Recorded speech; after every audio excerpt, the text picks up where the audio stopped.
Jusqu'à 1h sur Europe 1. Caroline Dublanche.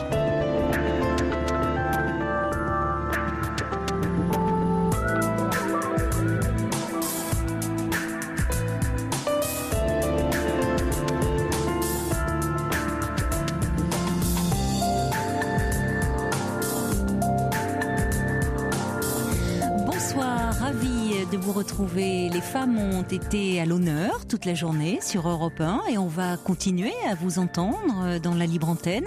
Alors parlez-nous de votre vie, des difficultés peut-être que vous rencontrez au sein de votre couple ou au travail. Avez-vous arrêté de travailler aujourd'hui à 15h40 pétante pour revendiquer l'égalité des salaires entre hommes et femmes? Si vous évoluez dans un monde d'hommes au travail, eh bien racontez-nous comment vous avez fait votre place. Et si c'est au sein de votre couple que vous aimeriez qu'il y ait un peu plus de parité, on attend vos témoignages au 39 21. Et rassurez-vous, il n'y aura pas de chasse à l'homme ce soir. Si vous avez envie de vous joindre à nous, vous êtes les bienvenus, messieurs. 39 21, la ligne est ouverte jusqu'à 1h du matin. Amandine et Paul vont se faire un plaisir de vous y accueillir avec la complicité de Philippe Chartier qui réalise l'émission. Et je compte également sur vos messages, vos réactions, vos commentaires à chaud, par mail sur le site europe1.fr, par SMS au 7 39 21 ou encore sur la page Facebook de l'émission.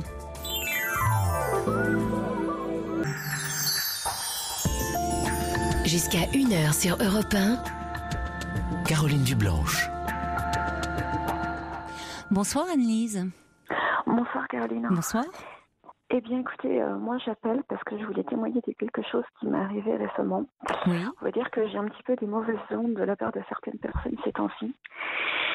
Et comment dirais-je, j'ai un petit peu honte d'en parler, mais en même temps, si je peux sauver quelqu'un, si je peux rendre service, ou si ça peut me rendre service, pourquoi pas. Comment dirais-je, j'ai vécu en fait quelque chose d'assez hallucinant et en même temps d'assez émouvant avec une professionnelle dans le domaine de parce que elle était ostéo et en fin de compte en fait cette personne a commencé à se confier, j'ai commencé à me confier auprès d'elle. Alors attendez, c'est elle qui s'est confiée ou c'est vous? Les deux. Ça a commencé dès le départ. Déjà, dès que la toute première fois où j'ai mis les pieds chez cette personne, elle m'a demandé si j'avais un copain. J'ai trouvé ça curieux. Oui, enfin, ça, elle peut demander dans le cadre, ça dépend comment c'est dit, mais elle peut demander votre situation maritale. Enfin, vous voyez, parfois c'est fait dans le cadre de la constitution d'un dossier. Ah non, ça n'avait rien à voir. C'était pas lorsqu'il me demandait si j'étais célibataire, etc. Non, c'était dans de la discussion. Donc j'ai trouvé ça un petit peu curieux. Et puis donc après tout de suite, on est rentré direct dans les détails de la vie privée. Et patati. Et bon là, c'est un petit peu la pluie et le beau temps et tout. C'est vrai que c'était un petit peu pour apprendre à me connaître aussi. Mais alors pendant qu'elle vous auscultait, pendant qu'elle vous examinait, enfin c'est pas un examen si elle est ostéopathe, mais ouais. Pendant qu'elle pratiquait, ou c'était avant, justement avant de faire son travail, dans le cadre d'un entretien. C'était tout en faisant ces manipulations qu'elle vous parlait beaucoup. Ouais. D'accord. Ouais. Et puis je trouvais des fois qu'elle avait un débit de parole assez prononcé. Et un jour, j'ai cherché à comprendre pourquoi. Et là, elle a commencé à se confier sur sa vie privée. En me disant des choses très angoissantes, qui me rappelaient en plus ce que j'avais plus ou moins vécu avec mon père. Pas aussi crûment, parce qu'il n'a jamais été agressif. Mais ça me renvoyait des conflits familiaux entre mes parents. Et elle m'expliquait qu'elle vivait la même chose entre son mari et son fils. Et j'étais complètement paumée là-dedans. Je savais même pas si c'était véridique, mais je trouvais que c'était une personne qui était marquée énormément. Et au jour d'aujourd'hui, un soir, elle m'a dit que elle avait très très peur de rentrer chez elle le soir et que, en fin de compte, ça se ressentait effectivement vis-à-vis de ses patients, mais qu'elle n'avait pas le choix effectivement de continuer à travailler, sinon elle fermait boutique. Bon.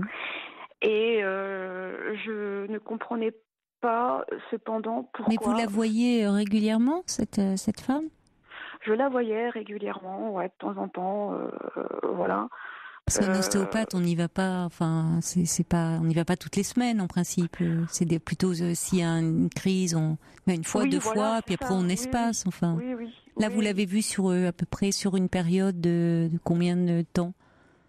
Je faisais des séances sur 2-3 mois, quelque chose comme ça, quoi. D'accord. Et puis, à un moment donné, on a commencé... elle m'avait donné son contact professionnel, portable. Et on a commencé à changer à un moment donné, en plus très récemment. Chose curieuse. Ça a commencé lors d'une... je voulais prendre de ses nouvelles parce qu'elle allait pas très bien à un moment donné. Je sais plus quoi, pour que je le sentais. Bon, bref, je sais plus. Donc elle s'était arrêtée un temps. Et ça a commencé effectivement un soir, chose très curieuse, elle me répond un SMS. Et après, ça tournait quand même pas mal sur des espèces de jeux de séduction que je trouvais curieux. Où elle me disait que c'était une femme chaude, etc. Une femme chaude. J'ai jamais compris où elle voulait en venir. Bah, c'est assez clair, il me semble, pourtant. Vu la teneur du message, si elle vous envoyait des SMS comme ça, de ce type, c'est assez clair. Là, on est dans un registre très clairement intime et d'ordre privé. Ouais, mais justement, elle voulait pas faire le courant de la part des choses. Bah, non, mais là, pardonnez-moi, mais là, pour le coup, il y a même plus confusion. Vous voyez, c'est. Alors après, vous dites qu'il y a pu y avoir un jeu de séduction entre vous, et je ne sais pas, à un moment, vous trouviez que ça allait trop loin pour vous, mais. Elle aussi, ouais. Et à un moment donné, c'est moi qui ai mis une barrière. Et à un moment donné, pourtant, elle me répétait effectivement que malgré tout, il n'y aurait jamais rien et tout ça, que de toute façon, elle détestait les femmes, elle détestait les filles, qu'elle était attirée par les mecs et qu'en fin de compte, qu'avec moi, elle avait énormément merde, comment on dit, d'estime et que ça allait pas plus loin. Et pourtant, à un moment donné, quand elle a commencé à être comme ça, je me suis dit, il y a une demande là, c'est pas possible. Oui, mais vous, justement, comment vous vous situez par rapport à ça ? Parce que là, on déborde complètement. Elle est plus du tout dans un cadre votre d'ostéopathe, de soignant. Elle rentre dans une relation d'ordre personnel avec vous. Donc, qu'est-ce que vous en faisiez de ça ? J'ai essayé de clarifier les choses. Moi, je me sentais plus ou moins, je savais pas si c'était si elle jouait à la mère avec l'enfant, si elle jouait à la bonne copine, si elle jouait à la grand-mère, si elle jouait à la bonne copine, voilà quoi. Et moi, ayant vécu des choses dans mon passé complètement similaires, je savais plus me situer. En plus, ayant des problèmes de confusion, je savais plus me situer. Jusqu'au jour où je me suis sentie très agressée par cette personne et je lui dis bon, maintenant ça suffit de jouer avec moi, alors que soi-disant pour elle jouait pas avec moi. Et j'avais l'impression d'être baladée et un jour je lui ai posé la question, mais vous ne feriez pas tourner un petit peu en bourrique? Elle a eu un petit rire comme ça, et là je me suis dit attends, elle joue avec toi, qu'est-ce qu'elle fait? Et je me suis dit, la situation, elle n'est pas claire. Et à chaque fois que j'essayais d'éclaircir la situation, elle fuyait. Mais de toute façon, que voulez-vous éclaircir ? Qu'est-ce que vous cherchiez à éclaircir ? C'est-à-dire que la situation, vous êtes dans un entre-deux qui est pas possible. C'est-à-dire que vous n'êtes plus dans une relation d'ordre professionnel. Vous n'êtes pas non plus dans une relation d'ordre amical, parce qu'au fond, ces échanges, si je comprends bien, mais j'ai pu me tromper, se font par SMS, mais vous ne vous voyez pas en dehors. Vous ne prenez pas de verre ensemble, vous ne dînez pas ensemble. Bah non, c'est ça qui est curieux. D'accord. Donc pas une relation non plus vraiment d'ordre amical, pas une relation d'ordre amoureuse. Donc il y a une confusion totale. Donc à un moment, à la fait. seule Et solution, c'est d'arrêter et de partir. Oui. Parce qu'il n'y a rien d'autre à faire. C'est-à-dire que là, il y a un mélange des genres qui n'est pas possible. Elle va mal, elle va très mal. Bon, et il y a lieu de couper. Bah, évidemment, il y a lieu de couper court là. D'accord. Ouais. Non, mais après, moi, je pense que j'ai peut-être voulu essayer de peut-être de la sauver et puis Non, mais attendez, on va pas inverser les rôles là, hein, Lise. Hein. Vous étiez venue pour une séance d'ostéopathie. Je trouvais que c'était quand même. Et là, vous voyez, si vous qui voulez sauver quelqu'un qui est dans le domaine du soin, ça va pas. Bon, malheureusement, il y a des personnes qui, bon, il y a pas de limite. C'est-à-dire, on voit, c'est quelqu'un qui va mal, qui déjà le fait de raconter, de parler de sa vie comme ça personnelle, alors qu'elle ne vous connaît pas. Après, parfois, dans le cadre de certaines relations, c'est pas votre psy, hein, mais dans le cadre de certaines relations, même d'ailleurs avec un psy, un thérapeute, on peut, mais au bout de longtemps, savoir des petites choses comme, je sais pas si la personne est mariée, parce qu'il y a une relation qui s'est nouée et où les barrières sont clairement mises. Mais là, dès le départ, vous vous confiez à elle, du coup, elle se confie à vous comme si elle était votre copine. Enfin, c'est n'importe quoi. Après, il y a un jeu de séduction. Bon, donc c'est à arrêter et à fuir, quoi, et à déconseiller aux autres personnes éventuellement. Elle va pas bien. Voilà, elle mélange tout. Moi, je pense. Ouais. Alors après, dans l'ostéopathie, il y a de très bons ostéopathes et qui font très bien leur métier et qui soulagent. Et on peut y aller, on se retrouve complètement coincé, on ressort de là à nouveau. On ressort souple et bien et bon. Mais il y en a qui mélangent un peu tout, qui font leur petite cuisine. Ouais. Et ça s'y prête parfois un peu, c'est-à-dire qu'ils s'occupent pas seulement du corps. Alors évidemment, le psychisme, le corps, tout est très lié, mais qui jouent aussi un peu les apprentis psy. Bon, c'est tentant qu'ils prennent un peu le pouvoir. Mais là, c'est même pas de cet ordre-là. C'est-à-dire qu'elle était même pas dans ce registre-là. C'est d'emblée, c'est comme si elle était la copine de la copine qui devient un peu séductrice. Bon. Il faut arrêter. Il faut couper court à cette histoire, tout simplement. Ouais. Oui, et puis. Vous ne la voyez plus là? Non. Bon, voilà, c'est très bien. Non, puis de toute façon, moi, je pense qu'elle a fini par fuir parce elle s'est peut-être dit effectivement que je passerais à l'acte vis-à-vis d'elle pour pouvoir dire que ça me pesait, quoi. Bon. En tout cas, bon, il fallait arrêter tout ça et voilà. Moi, je pense que quelque part, là où je m'en veux aussi, c'est que je pense que autant pour l'une que pour l'autre, c'était pas bon, quoi. Je pensais que j'aurais pu sauver quelqu'un mais sauver, le terme est fort. Attendez, il faut arrêter là. Parce que enfin, on s'instaure pas sauveur comme ça. Le terme, puis il est un peu galvaudé aussi ce terme aujourd'hui. On en parle beaucoup dans des relations comme ça dont on ne connaît pas, on ne maîtrise plus les tenants et les aboutissants. On se dit qu'on veut sauver l'autre. Elle vous le demandait pas de la sauver, hein. Elle vous demandait rien du tout. C'était vous qui y allez parce que vous aviez des problèmes d'ordre physique, des tensions, peu importe. Bon, il y avait quelque chose, une indication qui nécessitait une prise en charge de sa part. Voilà, donc après, elle a instauré quelque chose d'une relation où elle a parlé sur un plan personnel et où tout est devenu très confus à ce moment-là. Bon. Tout à fait. Donc la question c'est qu'est-ce qui fait plus exactement, mais bon, à laquelle j'imagine vous pouvez pas répondre, vous n'ayez pas vous réagi plus vite, c'est-à-dire dire oh là là, moi là ça déborde petit à petit. Oui, il y a eu clairement un attachement, un jeu de séduction entre vous. Voilà, c'est comme ça. Donc maintenant c'est quand même à fuir parce qu'elle vous apportera rien de bon. Elle va pas bien, elle est perdue. Vous, ça vous sème aussi la confusion un peu dans votre esprit. Donc il faut s'éloigner d'elle. Hein. D'accord ? Ouais, je pense. Ouais. Voilà. Ouais. Bon. Okay. Et c'est dommage, j'espère que cette personne exerce, il faudrait qu'elle fasse un petit travail sur elle avant de continuer à rencontrer des patients. Je lui ai doucement soufflé ça. Oui, mais laissez-la maintenant, hein. C'est plus votre problème, d'accord ? Vous, le mieux pour vous, c'est de ne plus avoir de lien avec elle, parce que Ça ne vous mènera nulle part, en tout cas pas sur quelque chose de bon. Il y avait trop de confusion dans la relation en elle-même. D'accord. Et comment se méfier de professionnels comme ça à l'avenir?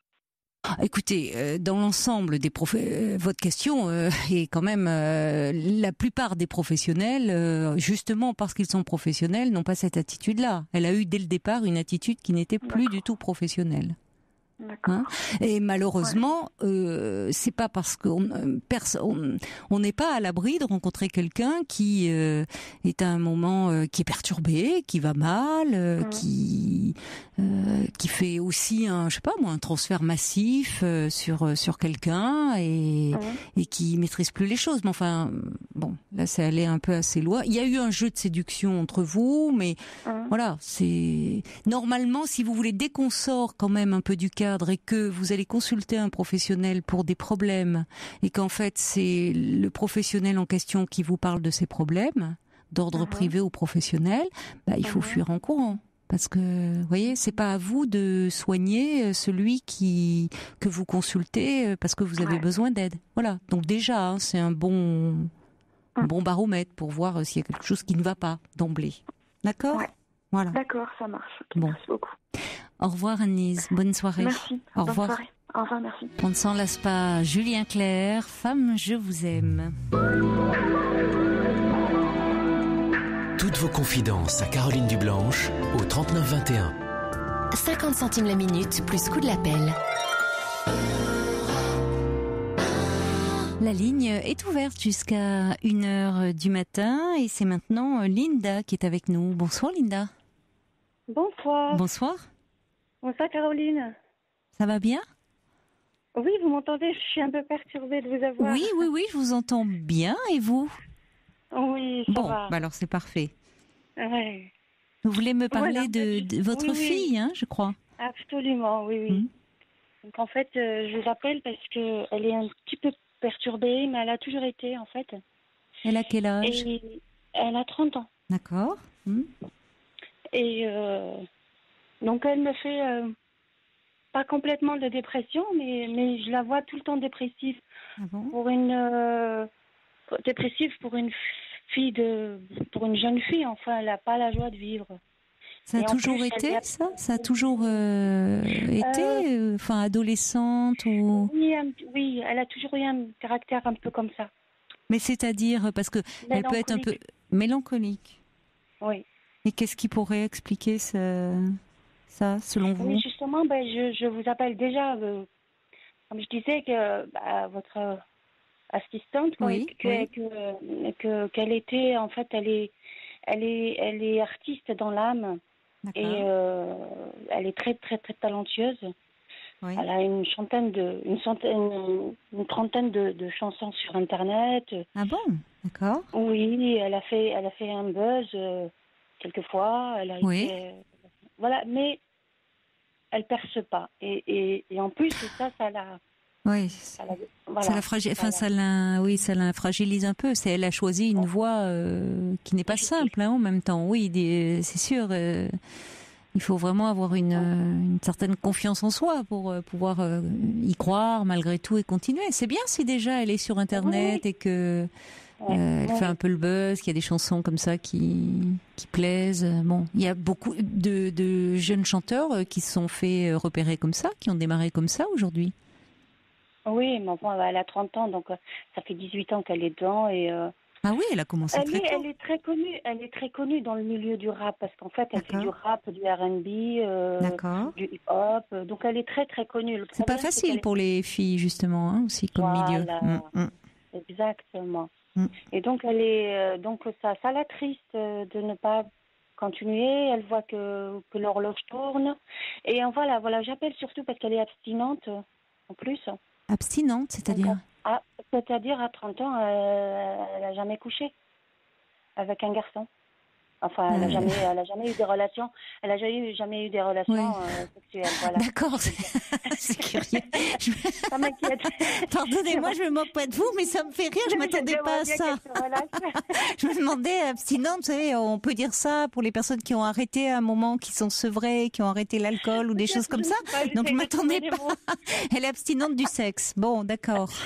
C'est ça. Mais c'est un choix de sa part ou parce que justement il y a tout un courant comme ça qui se revendique. Je sais plus d'ailleurs le terme qu'ils utilisent pour dire qu'ils n'ont pas de sexualité ou qu'ils veulent rester vierges avant le mariage. Bon, parce qu'elle se confie à vous, donc vous pourriez très bien ne pas le savoir après tout.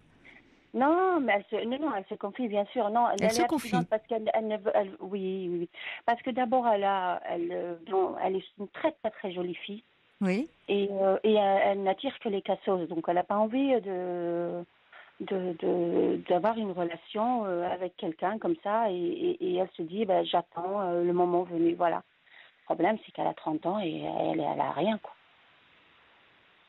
Oui, mais qu'est-ce elle vous en parle, donc si elle vous en parle, c'est que c'est un problème pour elle de ne pas avoir de vie amoureuse. Oui, ça la pèse beaucoup. Oui. Ça la peine, pas quoi. La peser, mais ça pèse, on va dire. Elle est triste, donc elle a pas les chansons qui marchent. En plus, elle a aucun petit copain, parce qu'elle a que des gens qui tournent. Vous savez, le milieu du rap, c'est pas des gens extraordinaires. Hein. Donc ça dépend. Ça dépend. Il y a aussi des. Non, il y en a pas beaucoup. Franchement, ils sont tous un peu. Après, bon, c'est vrai que tout le monde lui tourne autour. C'est une jolie fille, donc elle est très sollicitée et paradoxalement elle est seule. Elle se méfie, qu'est-ce qu'elle se méfie des garçons, elle se méfie des hommes. Oui. Pourquoi elle se méfie autant des garçons et des hommes? Justement, il y a une chose que je voulais vous dire, c'est-à-dire que donc moi j'ai 3-4 points que je vais vous dire et vous allez me dire si c'est bon ou pas. C'est-à-dire que moi je coiffais à l'époque Dalida, la chanteuse. Ah bon? Et j'étais enceinte au moment où je la coiffais. Et j'avais c'est un mariage vraiment pas terrible. Donc j'avais un mari insouciant et qui ne rentrait pas beaucoup à la maison et que enfin, il n'avait pas du tout conscience qu'il était marié, qu'il avait une femme qui était enceinte. Donc j'ai eu une grossesse déjà malheureuse. Après, quand j'étais un peu malheureuse comme ça, j'en parlais un peu à Dalida. Et elle me disait que de toute façon, moi aussi, je suis comme ça dans ce cas-là. Je suis aussi comme ça. Mon seul regret, c'est de ne pas être mère et tout ça. Et je lui avais demandé pourquoi elle n'avait pas demandé, étant donné que Dalida, elle pouvait avoir quand même un enfant de la place ou n'importe et tout. Et elle m'a dit que je ne peux pas prendre un enfant si je ne connais pas ses origines. J'ai besoin de savoir. On va continuer à se parler, Linda, d'accord? Mais on va marquer une petite pause, le temps des informations. Ne raccrochez pas, surtout, et on se retrouve dans quelques minutes. À tout de suite.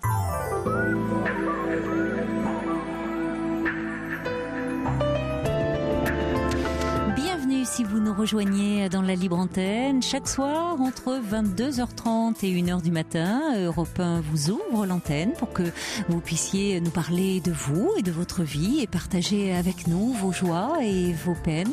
La ligne est ouverte au 39 21. Amandine et Paul vont vous y accueillir jusqu'à 1h du matin.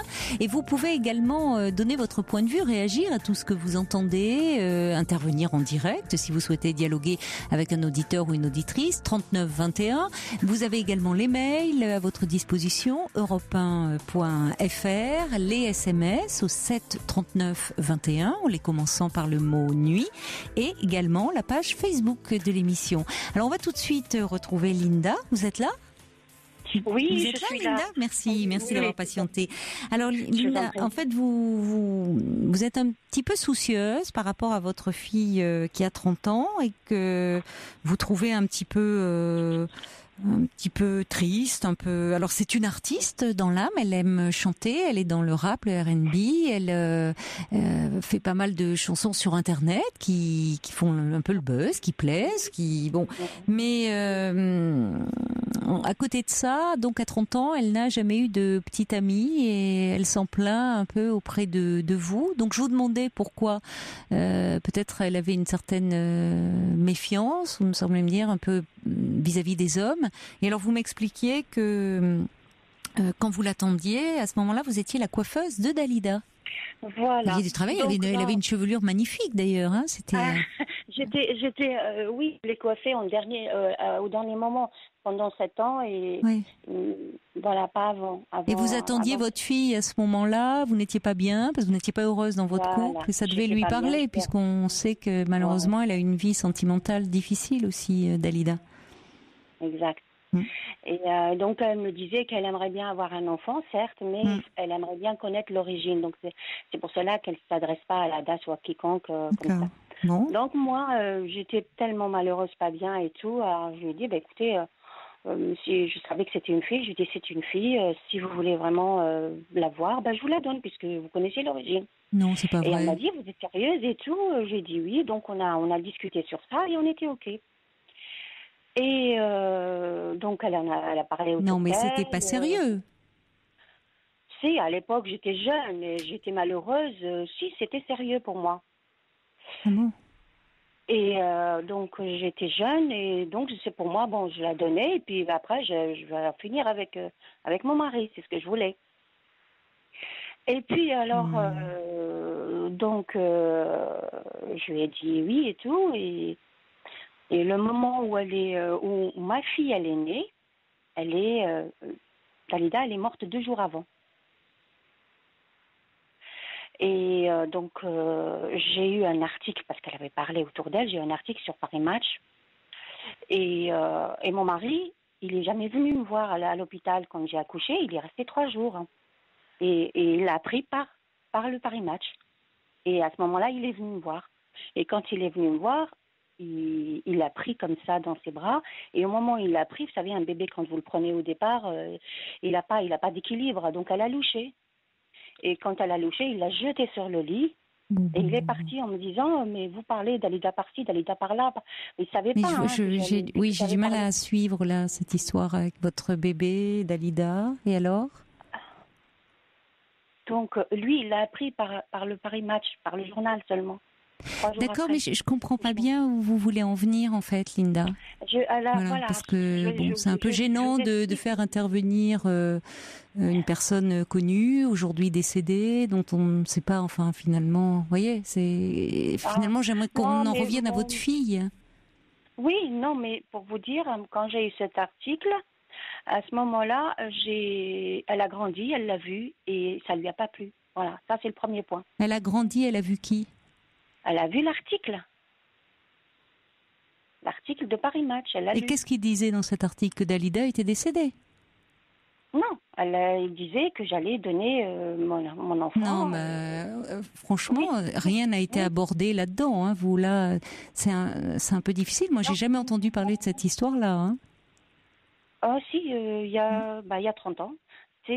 Bon, voilà, écoutez, ça, propos n'engage que vous, mais j'ai jamais, là encore, ils ont ressorti un article oui, mais vous savez aussi ce qu'on dit dans les articles, sur le fait qu'elle ne pouvait pas avoir d'enfant et que ça avait été un immense chagrin pour elle. Mais à aucun moment, il avait été cette question-là. Bon, enfin, je comprends que si c'est tel est le cas... Le problème, c'est juste pour vous dire qu'elle a lu l'article et à partir de cet article, ça lui a pas plu parce que pour elle, on l'a rejeté. Remarquez, ça peut être compréhensible, oui, si elle pensait que vous deviez la donner... J'essaye de vous donner les points qui pourraient peut-être lui faire ce genre de choses. Après, on oublie l'histoire de Dalida. Et ma fille, elle avait 6 ans, je la laissais chez une nourrice. Et c'est cette nourrice-là, elle avait une fille de 12 ans. Donc la nourrice, elle partait je ne sais pas où, et elle laissait ma fille avec sa fille qui a 12 ans. Et j'ai appris que par la suite, à l'âge de 15 ans, elle m'avait raconté tout ça, que la petite, elle passait son temps à lui faire des attouchements. L'enfant, vous dites l'enfant de la nourrice? L'enfant de la nourrice, oui. L'enfant de la nourrice. Et qui pourtant... avait 12 ans. D'accord. Et ma fille, elle avait 6 ans. Hein, et pourtant, quoi? Et pourtant, oui, vous aviez parlé, je crois, hors antenne, à Amandine ou à Paul, je ne sais pas, qu'elle avait subi des attouchements, mais par un directeur d'école. Oui, mais j'avais pas dit ces détails-là parce que je voulais pas le retenir longtemps. D'accord. C'est pas un détail. En effet, oui, non, c'est pas un détail, mais bon, c'est pour faire plus court, en fait, pour lui. Et après, il y a eu justement l'instituteur qui était son directeur d'école, qui, lui, l'a gardé dans la classe, il laissait partir tout le monde, et il l'a gardé pour ses attouchements, il lui donnait des bonbons, et elle était privée de récréation. Et elle m'a jamais dit ça.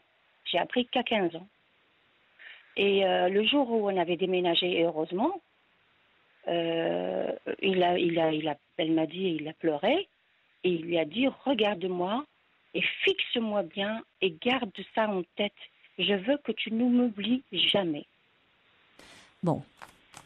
Voilà. Donc ça, c'est aussi... Alors effectivement, votre fille, elle a quelques raisons dans ce que vous nous décrivez de cette histoire un peu rocambolesque, de ne pas aller très bien. Et vous voyez, quand je vous demandais au départ pourquoi vous dites ma fille est un peu mélancolique, je me peut avoir des raisons d'aller mal. Hein, tout ce mélange-là, voilà. Oui, tout ce mélange, c'est vrai.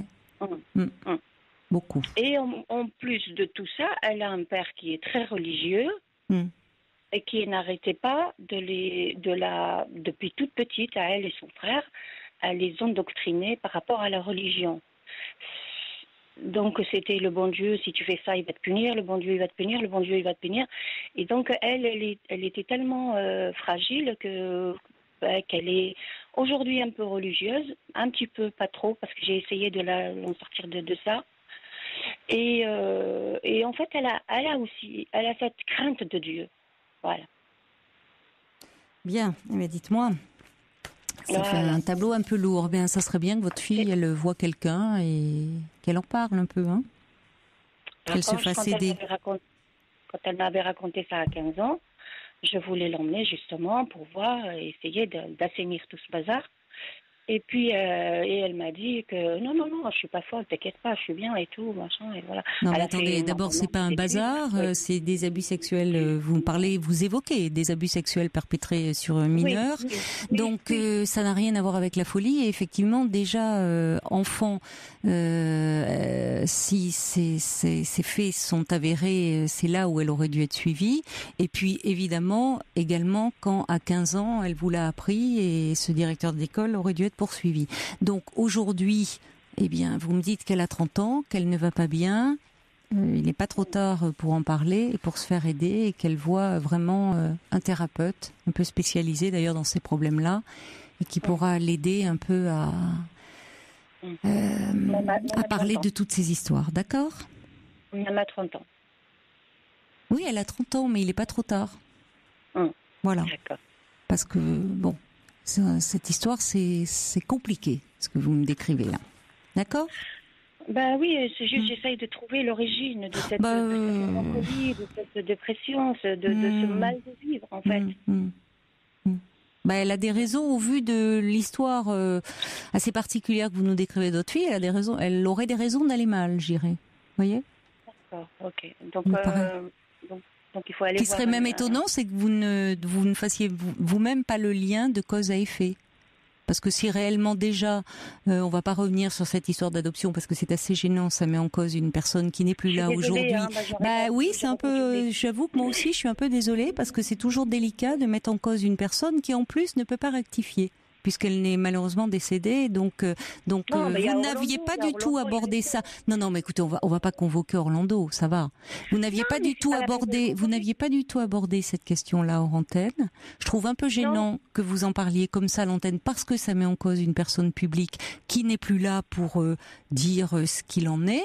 Et après, en ce qui concerne ces histoires d'abus sexuels, eh bien, évidemment, ça paraît surprenant que vous ne fassiez pas le lien avec la dépression de votre fille. Donc, c'est ce que je vous dis par rapport à tout ça.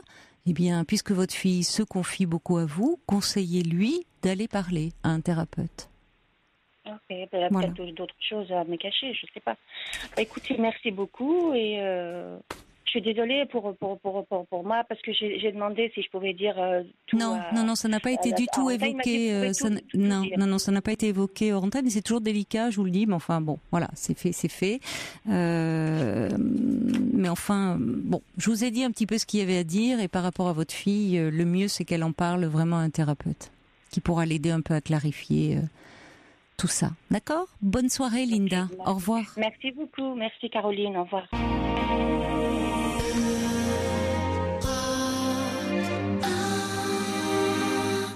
Si vous voulez me parler, dialoguer avec un auditeur ou une auditrice, partager avec nous un moment de votre vie, la ligne est ouverte au 39 21. Bonsoir Laure. Bonsoir. Bonsoir. Oui, on s'était déjà parlé, je pense que c'était il y a environ 2 semaines. C'est ce que m'a dit Paul, oui. Vous aviez appelé. Ouais, on avait Vous parlé. pouvez me rappeler en quelques mots finalement le motif de votre appel ? D'un jeune homme que j'avais rencontré, avec qui j'étais amie et qui me faisait un petit peu des propositions ambiguës. Et on avait finalement terminé, enfin, alors qu'il avait une copine déjà, et on avait terminé sur l'idée que voilà, j'étais sans doute tombée sur un séducteur et que il fallait que je sois moins conciliante et que je me protège davantage vis-à-vis de lui. C'était dans le cadre du travail, non ? Oui, enfin, c'est-à-dire qu'on travaille dans la même entreprise et oui, D'accord. il y avait ce lien-là, tout à fait. Il faisait un pas en avant et deux en arrière. Enfin, c'était pas clair. Vous parlez d'ambiguïté, c'est ça ? Exactement. Et vous m'aviez conseillé de prendre un peu de distance, donc c'est un petit peu ce que j'ai fait. D'accord. Mais là, aujourd'hui, j'ai eu l'occasion de le revoir et en fait, il s'est passé des choses qui m'ont vraiment perturbée. En fait, je pense que déjà notre conversation, ça m'a permis d'y aller avec un regard différent. Enfin, j'ai eu le sentiment d'avoir j'étais beaucoup plus méfiante. En fait, j'étais beaucoup plus attentive à ce que je ressentais, à ce que j'entendais, et si par exemple si je me sentais heurtée dans quelque chose, je réagissais tout de suite. Enfin, voilà. Et en fait, ce qui s'est passé, c'est que donc, comme d'habitude, j'ai mangé chez lui, enfin comme on a déjà fait, mais là, ça faisait vraiment un moment que je l'avais pas vu. Ah, il vous invitait à déjeuner chez lui ? À dîner chez lui, ouais. Ah bon. Et sa copine n'était pas là, donc évidemment. Non. Ils ont une relation à distance, c'est une chose que j'avais pas précisée quand je vous avais appelé. D'accord. Voilà, donc quand j'étais là-bas, elle a appelé. Oui. Mais ça, c'est pas un souci. Hein, il est allé dans sa chambre pour répondre au coup de fil. Enfin voilà. Donc il est revenu avec une boîte. Et il m'a dit est-ce que ça te dirait qu'on regarde c'est une boîte à souvenirs. Et je lui dis oui, si tu veux. Enfin, j'essayais de comprendre l'objectif. Et en fait, la boîte était remplie de lettres d'ex-partenaires vantant ses qualités. Beaucoup avaient des lettres des lettres ça m'a beaucoup choquée parce que c'était des lettres de désespoir, beaucoup. Mais il vous les a lues donc ? Il me les a toutes sorties et il m'a dit du coup j'ai demandé à les lire parce que c'est incroyable. Bon. Et il m'a dit c'est un peu intime. Je dis donc pourquoi tu sors cette boîte si je ne peux pas lire, enfin si je peux pas, enfin je vois pas l'intérêt, évidemment, le lien, évidemment, oui. Donc il m'a dit vas-y lis, mais c'est pas, enfin voilà, donc j'ai lu et à mesure que je lisais j'étais choquée. Enfin c'est des lettres de rupture un peu, c'était des c'est des lettres en fait de elles avaient été quittées, qui avaient été quittées par lui. Voilà, et il y en avait beaucoup. Et à chaque fois qu'il y avait quelque chose, il me disait celle-là j'ai vraiment pas été gentille, ou celle-là voilà, ou et je lisais ça et j'étais horrifiée. Enfin je me disais mais j'avais jamais perçu ce côté-là de lui, hein. Donc j'étais vraiment je comprenais pas en plus l'intérêt de me montrer ça. Et je sais pas si vous vous souvenez, mais il m'avait proposé d'envoyer des photos, tout ça. Oui, ça me revient maintenant. Oui, il voulait des photos un peu osées, quoi. Il y avait une clé USB et il a dit, ça le faisait rire. Je me demande bien ce qu'il y a encore sur cette clé USB. C'est un grand malade, hein. C'est un grand malade, oui. Bon. Et bon, il fallait partir là un moment et le laisser avec ses souvenirs. Franchement. Alors, Il y a un moment, il faut pas être complaisante non plus dans ce jeu-là. Hein. Il faut le laisser avec sa boîte à souvenirs. J'étais pas complaisante, mais justement, en fait, bon, après, je suis partie, mais ce qui m'a interpellée, c'est qu'après, il me disait, qu'est-ce que tu penses de moi? Il a beaucoup insisté et je disais rien parce que je savais que si je parlais, ça allait être d'une violence. Enfin, ça allait être d'une violence inouïe, quoi. J'allais vraiment être. Mais ça donne envie de partir, de dire franchement, tu vas pas bien. Il y a même pas lieu à discuter. Dans la démarche, c'est quand même, voyez, allez vous sortir ça. Déjà, il est hyper narcissique. Et puis finalement, quoi? Il se réjouit devant vous de montrer qu'il brise le cœur des femmes, que c'est un grand séducteur et que voilà. J'ai pas du tout compris la démarche. Enfin, ça, elle est assez claire. Quand je dis un grand malade, c'est entre guillemets, mais enfin, bon, ça confirme un peu l'impression que j'avais eue quand vous me parliez de lui. Oui, mais il va pas bien. Ce que je veux vous dire, c'est que moi, j'avais pas du tout senti ça.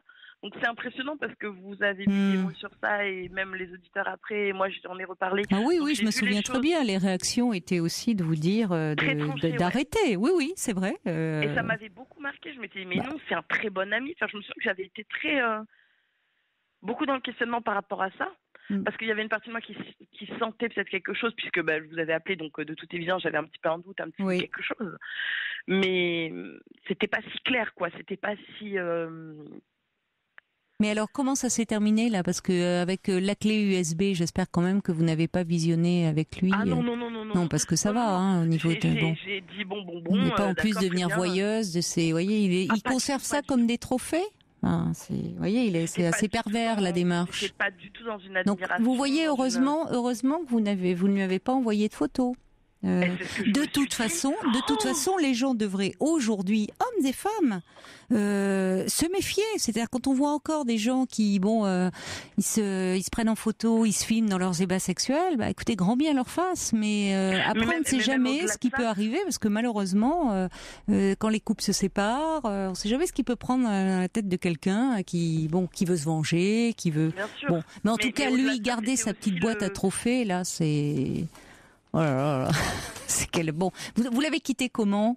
Alors voilà, justement, donc j'étais quand même. Mais toute la soirée, hein. Il m'a dit je te sens sur la retenue, t'es pas comme d'habitude. Qu'est-ce qu'il y a? Mais enfin, ce qui est incroyable, c'est que vous ne lui ayez pas un peu volé dans les plumes en disant non mais t'es pas bien, quoi. J'ai pas envie de rester dans ces petits jeux pervers, quoi. J'étais soufflée. Oui, mais enfin, quand même, à un moment. Qu'est-ce que t'en penses? T'es pas comme d'habitude. Mais enfin, forcément, la situation ne met pas à l'aise. Mais il aurait fallu il mériterait que vous le remettiez à sa place, sérieusement, ce type, je trouve.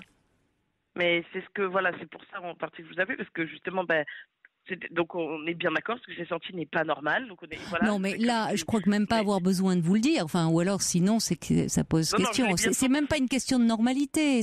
Vous voyez bien la jouissance, la jubilation qu'il peut avoir à vous montrer, ces petits souvenirs, trophées de femmes qui, au fond, vantent ses qualités, sont désespérées parce qu'il n'est plus dans leur vie. Bon, on est dans un narcissisme exacerbé. Et puis, vous auriez poussé un peu plus loin, vous auriez pu voir aussi quelques petites vidéo sur sa petite clé USB là. Bon, enfin, ça va, quoi. Mais c'est vrai que du coup, forcément, après, je pense que je vais vite passer au-dessus de ça, mais bon, il y a un peu. J'espère quand même, parce que je trouve que ça coupe tout là, non? Enfin. Ah oui. Ou alors. Mais en même temps, je me dis parce que moi, j'ai vraiment le sentiment qu'il m'appréciait, donc là, je me dis non, en fait, c'est. Comme vous disiez, une de plus, et en fait, c'est une utilité, c'est-à-dire qu'il me demandait, là, par exemple, ce soir, il a toujours été comme ça, mais c'est vrai que là, ce soir, je regardais tous selon cet angle-là. Il m'a beaucoup demandé comment tu me trouves habillée. Il me l'a demandé 5 fois de suite. Et j'ai dit, c'est bien, ça va. Mais pourquoi ce soir, vous étiez encore avec lui? En fait, c'est ce soir que je suis allée dîner chez lui, donc c'était, voilà. Ça s'est passé ce soir? Oui. C'est bien. Pour la journée des droits des femmes, c'est bien, En plus, oui. Bon. Du coup, moi, ce qui m'étonne, c'est que vous ne soyez pas plus en colère, parce que franchement, vous voyez, vous me racontez ça, mais j'avais pas l'impression que vous veniez de passer une soirée comme ça, parce que je trouve ça un peu choquant et bon. En fait, je suis très choquée et j'ai l'impression justement j'essaye de comprendre ce qui m'a poussée et ce qui fait que je m'en suis pas rendu compte et ce qui fait que je m'en veux, mais ce qui fait que j'ai été dans la complaisance, il y avait une forme d'emprise, hein, parce que ce qui fait que j'ai été dans... Là, j'en sors, puisque et puis au final, j'ai jamais pas posé d'acte. C'est une très bonne chose. J'espère que voilà, vous êtes un peu, ça va mieux là. Juste après, il m'a raconté tous ces trucs. Il m'a dit, toi, raconte-moi. J'ai été très succincte, j'étais très douchée, très. Donc voilà. Et donc j'ai senti que je sortais d'une espèce d'admiration, d'une espèce de truc, parce que je me disais, en fait, c'est juste un manipulateur. C'est juste. Bon.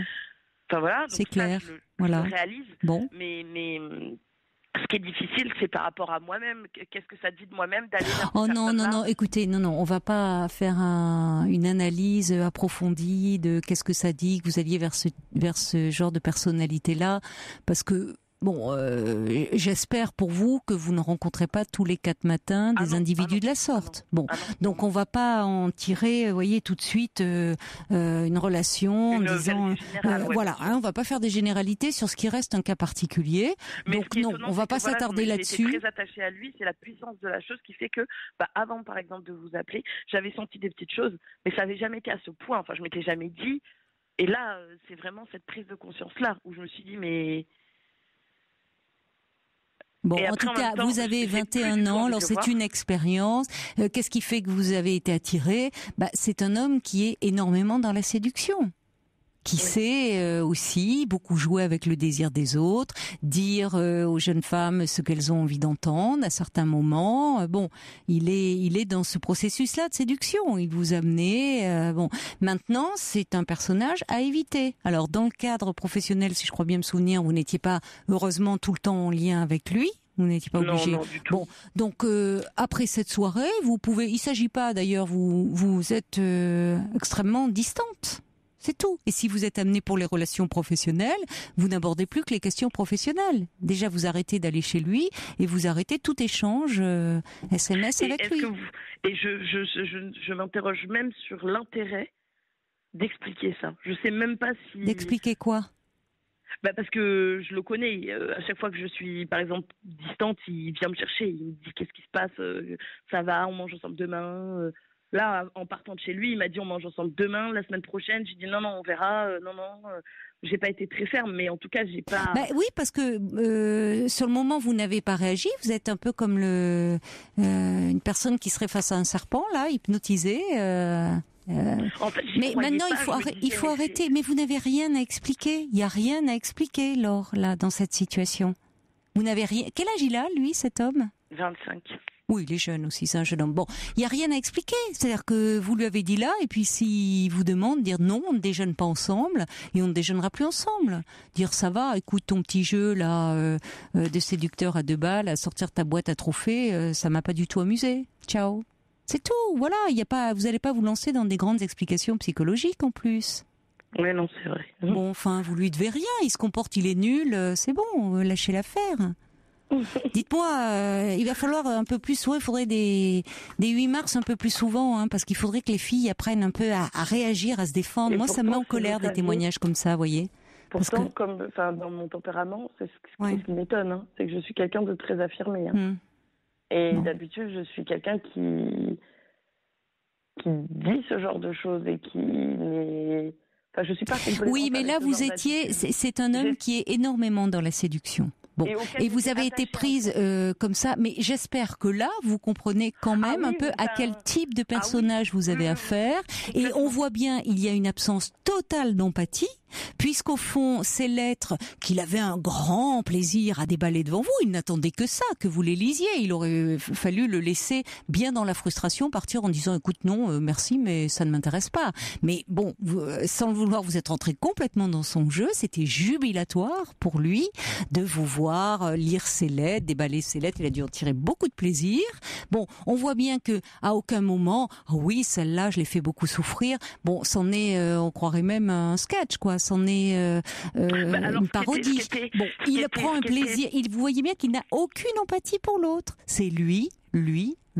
Ça, c'est vrai. Donc à un moment, maintenant, après, si pas vous... non plus dans une attitude de jubilation, mais par exemple, il me racontait, il me disait, ça c'est ma plus grande honte, je l'ai jamais dit à personne. Oui, bien sûr. Mais ça sonnait pas, Bien sûr, c'est sa plus grande honte. Quand on a tous des petites ou des grandes hontes, on va pas les exhiber comme ça. Hein. Surtout pas une personne, en principe, qu'on a envie en plus de conquérir. C'est pas ça qu'on met en avant. Mais non, il était au contraire très fier de lui. Donc ça va. Oui, donc ce que ça, tout est dit là. Ce que ça dit tout en dit, tout est dit, passez votre chemin et voilà. D'accord ? Franchement, c'est... Non, c'est vrai, vous avez... Il n'y a rien à ajouter avec Mais en tout cas, voilà, c'était aussi pour vous dire que ça m'avait apporté la conversation qu'on a eue la dernière fois, puisque ça a changé ma perspective, et que le fait d'arriver avec un œil déjà différent, je me suis sentie plus affirmée, je me suis sentie plus à l'écoute de ce que je ressentais et plus respectueuse de moi-même. Poursuivez dans ce sens-là, jeune fille, d'accord ? Oui, merci beaucoup. Au revoir, Au Laure. revoir.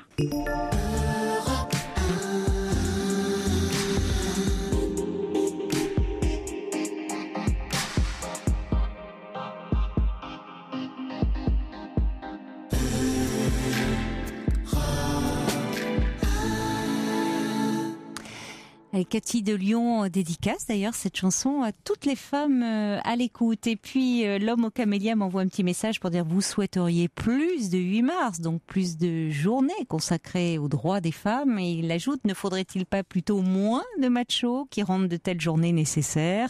Bien à toutes les femmes, signe-t-il. Je suis d'accord avec vous, mais ça serait important que les femmes aussi s'affirment un peu davantage quand même et se disent qu'elles comptent et pas pour du beurre, quoi. Voilà. Allez, on va accueillir bien un homme, voilà, ce soir. Bonsoir Gaëtan. Bonsoir. Bonsoir. Madame Dublanche. Oh, vous pouvez m'appeler Caroline. Ah, ben j'allais justement vous demander si je pouvais me permettre, tout en vous voyant, de vous appeler par votre prénom.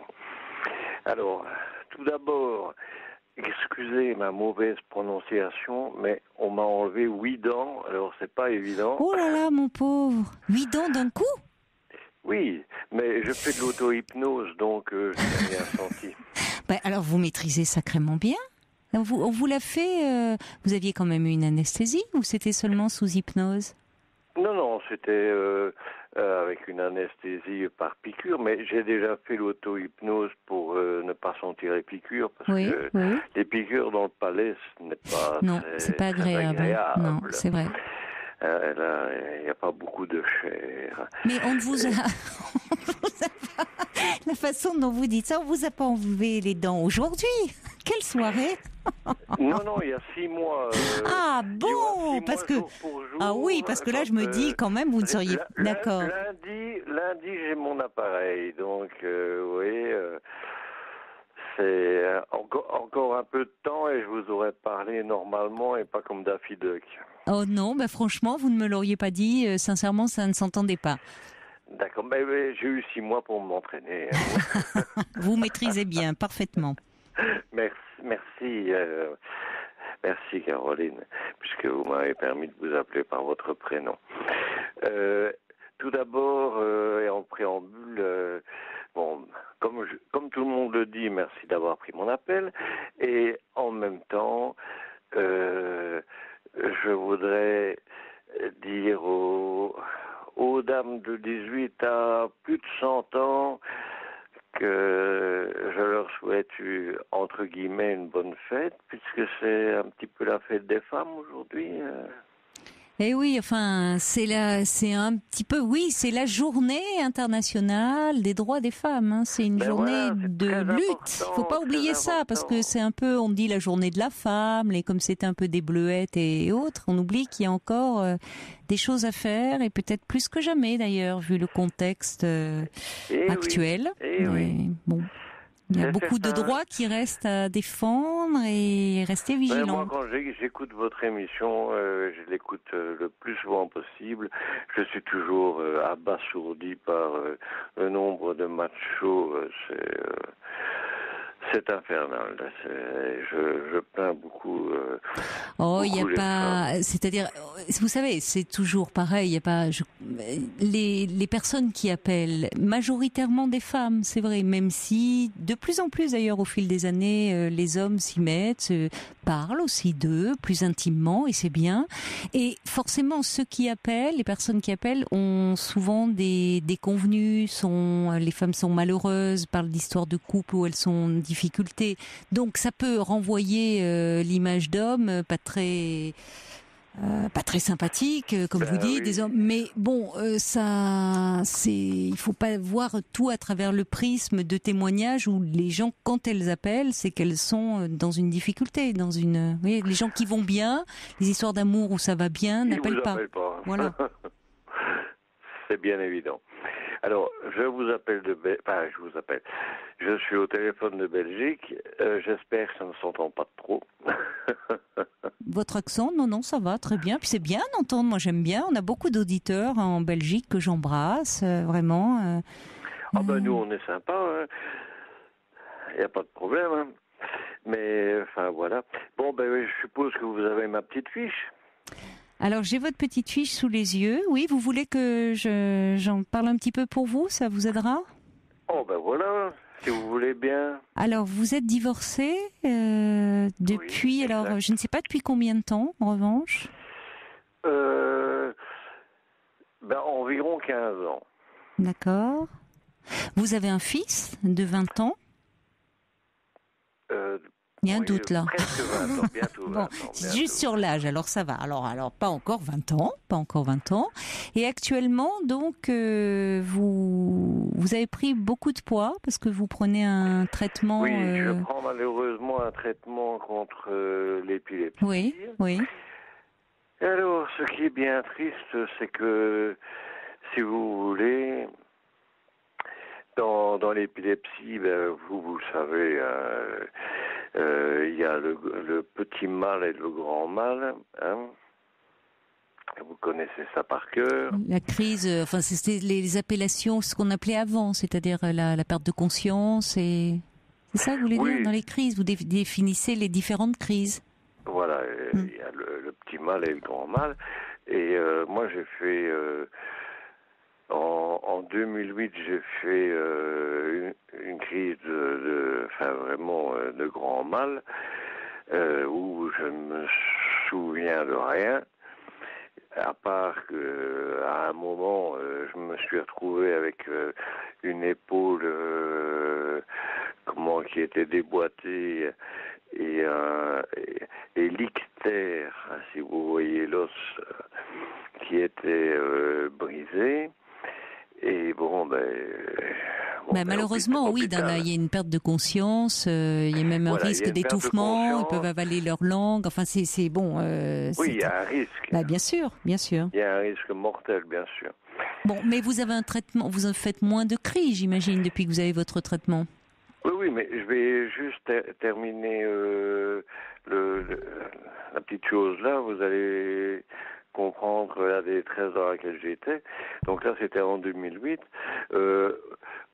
On m'a rafistolé, si je puis dire comme ça, et ensuite, je suis rentré chez moi et on m'a regardé de travers comme si j'étais un ivrogne qui avait été faire n'importe quoi, alors que c'est vraiment pas le cas. Et quasiment à la date anniversaire en 2009, rebelote, comme on dit, ça a recommencé, là sans fracture, mais encore avec un déboîtement, et là j'ai gardé tous les souvenirs. Et je vous assure, quand vous vous retrouvez par terre, au sol, près de votre lit, et que vous ne savez plus respirer parce que tous les muscles sont bloqués, là, moi je me suis dit, là, c'est terminé, ok, ça va se passer comme ça. Et en même temps, il y a une plénitude, c'est un peu l'ivresse des grands fonds, quoi. C'est assez bizarre, finalement, comme sensation. Et voilà. Mais là, de nouveau, pour la reprise de conscience, là, il y a de nouveau le fait qu'on ne se souvient pas. Mais enfin, bon, soit. Alors donc là, vous avez un traitement... il y a un gros problème. J'ai cherché sur Internet, j'ai fait le mauvais patient, j'ai cherché sur Internet moi-même. Je suis allé voir le médecin spécialiste. J'ai dit, bon, ça c'est quand même pas possible. Est-ce que ce ne serait pas de l'épilepsie? Il m'a dit, Ah, mais oui, ça pourrait être ça. On va vous mettre sous des paquines, on va voir. Et depuis que je suis sous des paquines, je n'en ai plus fait. Donc, c'est moi qui ai Donc joué vous à avez Dr pris aussi House. un peu de poids et parce que c'est ça. Depuis aussi, c'est un Oui, traitement qui peut avoir cet effet-là. J'ai pris 30 kilos. Mm. Donc, c'est énorme. Mm. Moi, j'ai un petit peu... si vous avez vu le film ou si vous connaissez l'acteur, j'ai un peu l'aspect de Russell Crowe dans Gladiator. Vous lui ajoutez 30 kilos, c'est moi. Bon, mais enfin, il y a une bonne base au départ. Donc, avec Ouais, un peu de, il y a une bonne avec un base, peu de mais quand même, sport, c'est avec pas, une alimentation plus équilibrée, allez, vous vous retrouvez dans Gladiator, voyez, pour voir les choses de ce côté-là. malheureusement, j'ai essayé pas mal de régimes, Ça ne marche pas. des diététiciennes, tout ce qu'on veut, jamais de sucre, jamais de confiserie, Ah oui. Oui, très rien, contraignant, enfin. rien. Et vous ne perdez pas. Ah non. Et votre neurologue, oui, enfin, il peut pas, vous prenez à des doses assez importantes, quoi, c'est ça, il peut pas diminuer. Non, c'est... Peut-être un peu de sport, modérément, au départ, parce qu'il s'agit pas de Je vous faire demande prendre bien des... pardon, madame. Je disais peut-être un peu de sport, modérément. J'essaye de marcher le plus possible et en plus maintenant, malheureusement, depuis quelques mois, je commence à faire de la rétention d'eau dans les jambes. Donc ça va de mieux en mieux. Donc il est question de marcher pour l'éliminer, mais bon, ça fonctionne pas trop. Mais bon, c'est pas vraiment facile pour faire du sport. Vous travaillez? Vous continuez à travailler? Malheureusement, non. Malheureusement, non. Vous êtes en invalidité, alors? Oui, malheureusement, et malheureusement pour mon portefeuille. C'est vraiment pas simple. Il faudrait peut-être voir quand même parce que le neurologue, je ne sais pas quel âge vous avez, Gaëtan, mais enfin... 45 ans. Bon, donc d'autant plus quand on a, il est important de voir une prise de poids importante. C'est toujours un peu embêtant parce qu'après il peut y avoir d'autres effets secondaires. Enfin, même si on contrôle par prise de sang, enfin le cholestérol, les choses comme ça. Donc il faudrait voir quand même en parler en disant que c'est peut-être un problème. Est-ce que c'est lié vraiment au traitement? Est-ce que c'est lié aussi peut-être à votre inactivité, au fait que vous avez une vie aujourd'hui très sédentaire? Parce que je vous disais bien sûr qu'il n'est pas question de vous remettre là, avoir un rythme de marathonien du jour au lendemain. Non, du sport, ça peut être déjà un peu, même avec un kiné peut-être, un peu. Oui, bien recommencer un peu à bouger, à vous mettre. Vous parliez de la marche, un peu en mouvement, faire un peu travailler sur la souplesse. Enfin, vous voyez, retrouver un peu des sensations comme ça. Je vais vous dire ce qui m'a flingué, pour utiliser vraiment le terme juste, même s'il est un petit peu bizarre, c'est que j'ai eu 3 décès dans la famille, mais 3 décès, mais de famille, vraiment des gens qui étaient dans mon cœur, quoi. Et ça m'a tué, quoi.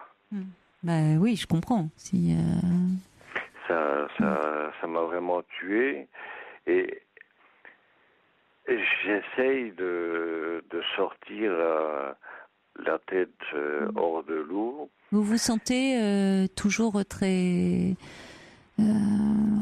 abattu, un peu triste, un peu déprimé?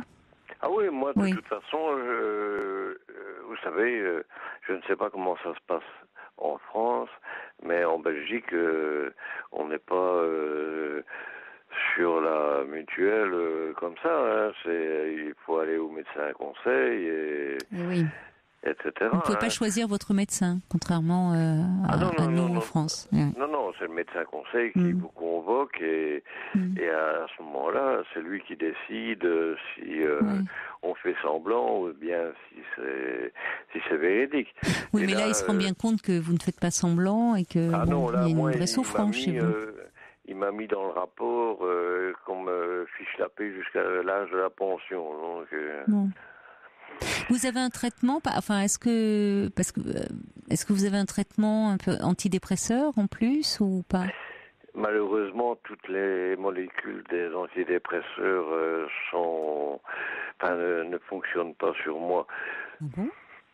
C'est étonnant parce que quand même, comme vous dites, il y en a beaucoup de molécules, donc il y en a qui peuvent ne pas vous convenir, mais sur le nombre... on les a toutes essayées. On les a toutes essayées. Et est-ce que vous avez un soutien psychologique? Est-ce que vous pouvez avoir un endroit... Vous avez un endroit pour parler justement de ces deuils que vous avez traversés, de votre tristesse, de votre difficulté à reprendre pied finalement Je vais dire que tous les 3 ou 4 mois, je vais voir un psychiatre, toujours le même, et ça, c'est depuis 2002, quoi. Mais c'est pas beaucoup, tous les 3 ou 4 mois? Non, mais à chaque fois que je vais le voir, il y a toujours des trucs, je vais dire, excusez-moi du terme, mais des trucs qui empirent.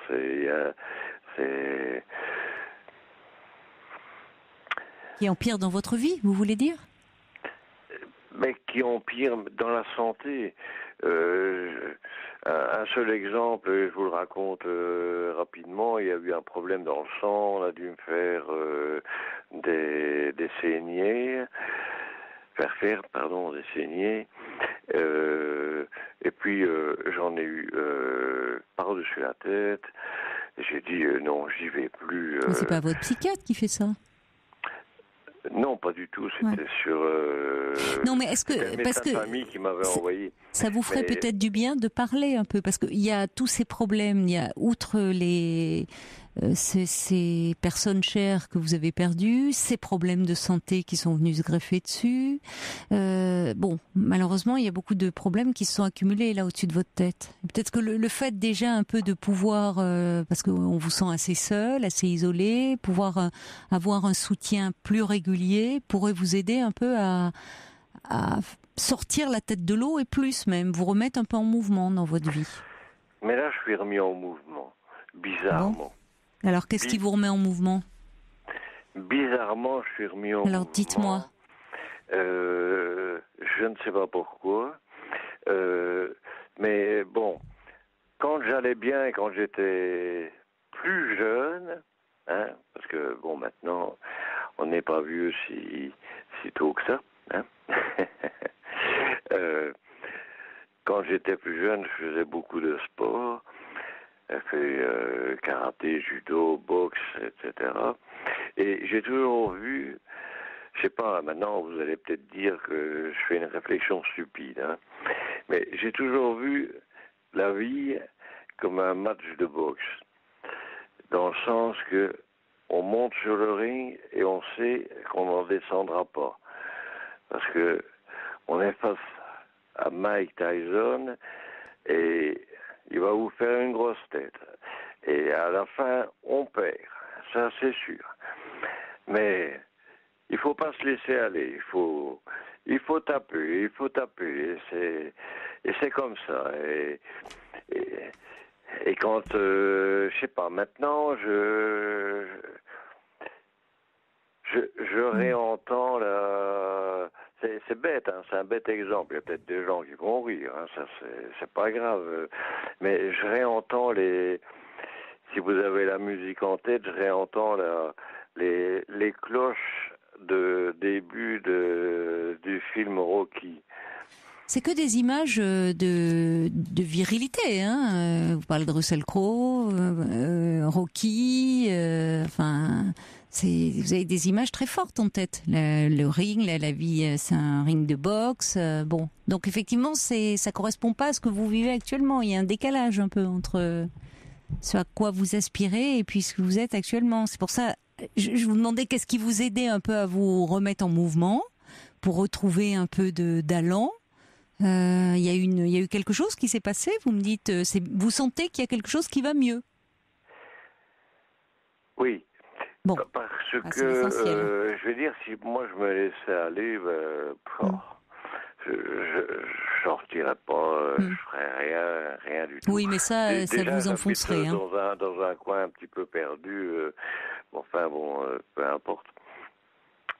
Et en fait, mon fils, à son âge, lui, il n'a pas envie de rester dans un coin perdu, vous comprenez bien, c'est tout à fait normal.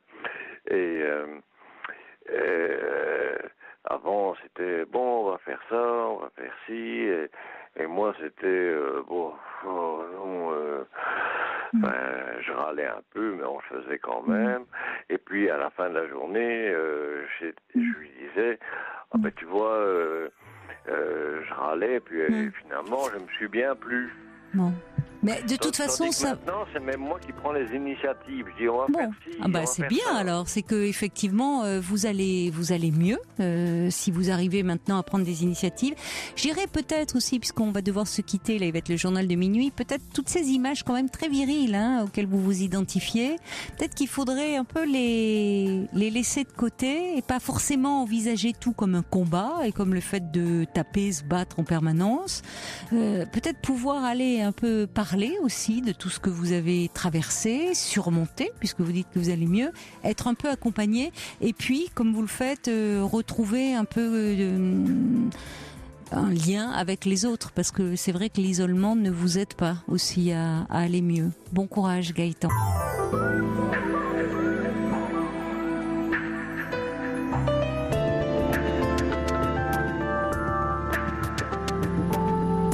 Nous sommes ensemble encore pour une heure d'échange, de partage. Alors si vous avez un peu de mal à trouver le sommeil parce que vous avez des soucis un peu lourds à porter, des peines de cœur ou de belles histoires à partager avec nous, on est preneurs. Appelez-nous sans tarder au 39 21 et vous pouvez également réagir à tout ce que vous entendez par mail sur le site europe1.fr. Par SMS au 7 39 21, un petit message de Frésia qui dit on avait déjà Christopher Lee, le Dracula de Sacha, et maintenant on a Russell Crowe dans l'émission. On a vraiment de la chance, c'est vrai. On est vernis. Vous avez raison, ma chère Frésia. Et également la page Facebook de l'émission sur laquelle vous pouvez nous contacter. C'est Sophie qui est avec nous maintenant. Bonsoir Sophie. Bonsoir. Je vous écoute. Bonsoir. Alors, je vous contacte parce que je suis un peu perdue dans ma vie sentimentale. Oui. Je vis avec quelqu'un depuis pas mal d'années maintenant, plus de 10 ans. Et je me pose pas mal de questions puisque j'ai rencontré quelqu'un il y a une dizaine d'années qui a tout quitté pour moi, qui m'a attendu 2 ans. Pendant ces 2 années, je me suis retrouvée coincée à pas pouvoir agir pour tout quitter et partir avec lui. Et voilà, donc après, cette personne a mis fin à notre relation. Et il s'est marié. Et donc là, aujourd'hui, il est en train de divorcer. Et du coup, voilà, à nouveau, cette personne est dans ma vie. Et j'ai des peurs. Je n'arrive pas à passer le cap d'aller de l'avant et de prendre une décision pour changer de vie, tout simplement. Quand vous dites que cet homme est à nouveau dans votre vie, c'est-à-dire depuis qu'il a divorcé, vous avez renoué donc avec lui? Oui, en fait, on n'a jamais vraiment perdu contact. On ne se voyait pas, mais on se contactait. Et voilà, on a repris contact dernièrement, en effet. Oui. C'est comme une histoire qui s'est jamais terminée, quoi, en fait. Il y a toujours eu quelque chose de latent et voilà. C'est une évidence, mais le problème c'est que voilà, moi je suis totalement bloquée pour agir. Alors il y a une chose que j'ai pas bien compris, pardonnez-moi, je vous interromps, mais vous dites donc que vous êtes en couple depuis 10 ans avec quelqu'un. 15 ans. 15 ans, d'accord. Et cet homme-là qui aujourd'hui revient vers vous, c'était il y a 10 ans, donc vous l'avez connu, d'accord. tout à fait. 5 ans. Et qu'est-ce qui fait que lorsque vous l'avez connu il y a 10 ans, vous n'avez pas quitté votre premier compagnon pour aller avec lui? C'était quelqu'un, je pense, qui manquait un petit peu de maturité et voilà, qui était aussi pas mal avec ses propres problèmes et un petit peu une instabilité, une instabilité qui m'a fait, je pense, un petit peu peur. C'était assez passionnel, ça a été une relation très très passionnelle et je crois que c'est ça qui m'a fait peur parce que c'était beaucoup d'un seul coup. D'accord. Et aujourd'hui, c'est tout aussi passionnel? Alors c'est différent, on a mûri, on a réfléchi aussi chacun de notre côté et on est beaucoup plus posé, on communique beaucoup plus. Il a quel âge, lui? 38. Le même âge que vous? Quasiment, oui. D'accord. Donc voilà, on se dit qu'on est à la moitié quasiment de notre vie et que à un moment donné, il y a des décisions qui doivent se prendre et le problème c'est que je suis totalement perdue et j'arrive pas à surmonter mes peurs, quoi. Mais pourquoi? Qu'est-ce qu'il vous demande aujourd'hui, cet homme? Il aimerait qu'on vive ensemble et qu'on commence réellement une relation officielle, on va dire. Voilà, de s'engager, de faire les choses ensemble, Donc lui, aujourd'hui, il est désireux de cela? Bien sûr, oui. D'accord. Mais il a toujours été. Après, voilà, lui, si vous voulez, quand on s'est rencontrés il y a 10 ans, il y a quand même eu 2 ans de relation où il m'a attendu et que je suis pas venue. Donc, voilà, à un moment donné, il en a eu marre et il a stoppé la relation. Et il a rencontré quelqu'un d'autre avec qui il s'est marié. Donc voilà, quoi. Et dans votre couple, alors, officiel, on va dire, comment ça se passe? On n'est pas vraiment un couple, on va dire. C'est plus de la cohabitation, on va dire. Alors, quand vous dites que vous n'êtes plus vraiment un couple, c'est-à-dire vous n'avez plus aucune intimité? Allô, Sophie, vous êtes là? Oui, c'est ça. Vous n'avez plus aucune intimité entre vous, mais alors la cohabitation, est-ce que quand même vous gardez une complicité, un plaisir à être ensemble, à faire des choses ensemble? Oui, plus ou moins, oui, plus ou moins. Parce que sinon, qu'est-ce qui fait que, en même temps, vous n'arrivez pas non plus à le quitter, cet homme-là? Donc il se passe bien quelque chose avec lui, même s'il ne se passe plus rien sur le plan sexuel. Quelqu'un que j'ai connu jeune, qui est plus âgé que moi, et je pense que... Il a quel âge, lui? 10 ans de plus. 10 ans de plus, d'accord. Vous n'avez pas d'enfant ensemble? Non. D'accord. C'est pas un projet que vous avez. Lui aimerait avoir un enfant? Oui. D'accord. Et vous? Disons que dans la relation dans laquelle je suis, pas vraiment, quoi. Je me sens, disons que c'est quelqu'un qui est assez paternaliste et du coup, c'est compliqué d'être en position de femme, quoi. Il a toujours été avec vous? Oui. C'est quelque chose qui vous avait attiré au départ, qui vous avait plu? Il était protecteur? La sécurité, voilà, quelqu'un qui a de la maturité, qui a de l'expérience, qui est... Voilà, après, on change, on évolue aussi dans la vie. Oui, bien sûr. Mais c'est la peur de faire aussi du mal, la peur de mettre une croix sur tout, de changer de vie, voilà. Oui, parce que ça serait quitter un homme très sécurisant, qui vous offre il y a beaucoup de protection, pour un homme qui l'est moins, qui est très attirant, mais qui est moins sécurisant, de par la nature même de votre relation d'ailleurs. Oui, c'est vrai, oui. C'est pour ça qu'il se complète bien d'ailleurs. Vous avez avec l'un d'un côté cette sécurité, cet attachement, cette protection, et de l'autre plus... C'est pas possible. Dans le temps, une relation comme celle-là, c'est pas possible de relation comme ça, voilà. Ça fait combien de temps qu'il est revenu là, le Le deuxième homme. Quelques mois. Quelques mois, d'accord. Mais il vous presse là de prendre une décision? Disons que il me dit que voilà, lui, il veut pas vivre comme ça, il veut pas une relation de cette sorte, quoi. Oui, il voudrait avoir une relation officielle avec vous. Il fait des projets avec vous? Il aimerait bien pouvoir en faire, oui. Oui, mais de quel ordre? De s'installer ensemble et voilà, de construire une vie, quoi. De faire notre vie ensemble. Il parle d'enfants, lui? Oui. Et avec lui, ça vous paraît plus envisageable? On vit pas ensemble, mais oui, dans l'absolu, oui. Je m'y retrouve plus, oui. Bon. Il vous a pas il n'a pas posé d'ultimatum. Il vous laisse. Là, il souhaiterait. Je pense qu'il me dit qu'il peut pas vivre comme ça et qu'il a besoin qu'il veut plus souffrir et qu'il a envie d'être respecté, que notre relation, notre amour soit aussi respecté, quoi. Parce que là, à l'heure actuelle, c'est pas vraiment le cas. Alors en même temps, vous dites qu'il y a des peurs qui vous empêchent de prendre une décision. C'est sur ces peurs qu'il faut se pencher finalement. Hein. C'est ça. Parce que c'est pas forcément vouloir les dépasser à tout prix. Elles disent quelque chose de vous aussi, ces peurs. Hein. Tout à fait. Et c'est ça que je n'arrive pas à mettre des mots ou à comprendre, quoi. Mais c'est pas un hasard. C'est-à-dire qu'on voit bien que vous vous sentez coincé un peu dans une impasse.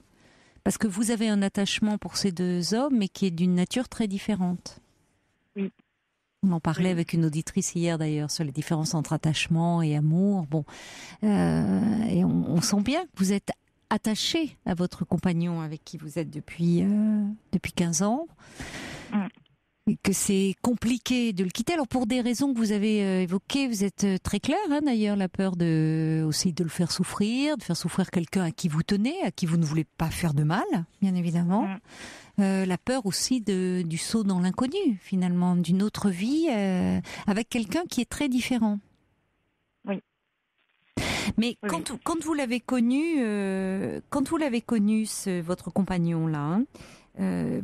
Donc il était plus âgé que vous dites très protecteur, c'est aussi ce qui est un peu paternel, ce qui vous a plu. À ce moment-là, vous aviez besoin de ça, vous étiez dans une... Oui, je pense. Ça remonte aussi à des choses de l'enfance. Certainement, aussi, je pense, hein. certainement. Oui, à la relation que vous aviez, vous, enfant, avec vos parents, au couple qui formait, avec votre père. Bien sûr. C'est ça. Mais est-ce que là-dessus, comme vous dites, on évolue? C'est-à-dire qu'en 15 ans, vous avez évolué, vous avez changé, mais la relation, elle est toujours la même. C'est-à-dire qu'au sein de ce couple-là, vous restez toujours un peu comme la petite fille. Bah oui, parce qu'il a aussi un comportement paternaliste, donc c'est pas évident. Oui, je suis d'accord avec vous. C'est pas simple quand on est un peu dans un certain schéma d'en changer.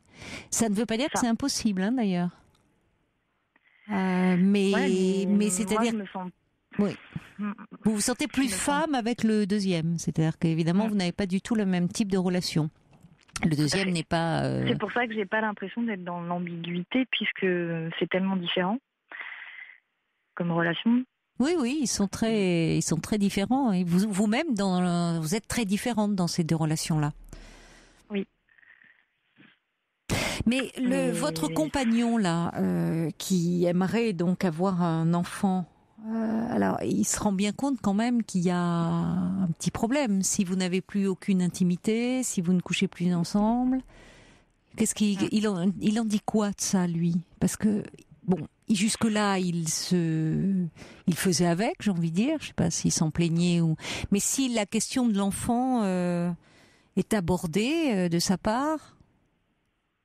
Disons que moi, je culpabilise beaucoup par rapport à ça parce que c'est un désir qu'il avait dès qu'on s'est rencontrés. Moi, j'avais le même, et puis après, les choses ont fait que, que je ne m'y retrouvais pas, et quand on peut pas être mère si on n'est pas femme, quoi. Donc, oui, c'est un père pour vous, mais vous voyez pas un père pour votre enfant. Ah bah après, ce serait un très bon père, mais Certainement. c'est vrai que moi, je me vois. Certainement, mais vous aimeriez être sa femme. J'aurais aimé, oui. Vous en parlez? Il vous arrive d'en parler, dire que vous vous sentez un peu enfermé dans cette relation? Est-ce qu'il y a des moments, vous n'en parlez, lui n'en parle pas non plus?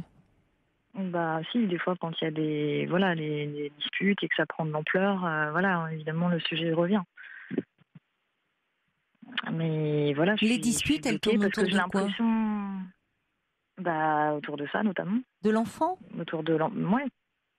Parce que si lui, il est bien patient, c'est pas non plus certainement une priorité pour lui. Parce que si vous me dites depuis le début, il avait ce désir, Ouais, il ça est plus devient quand même. Enfin, oui. Après, arrivé à un certain âge, le temps passe.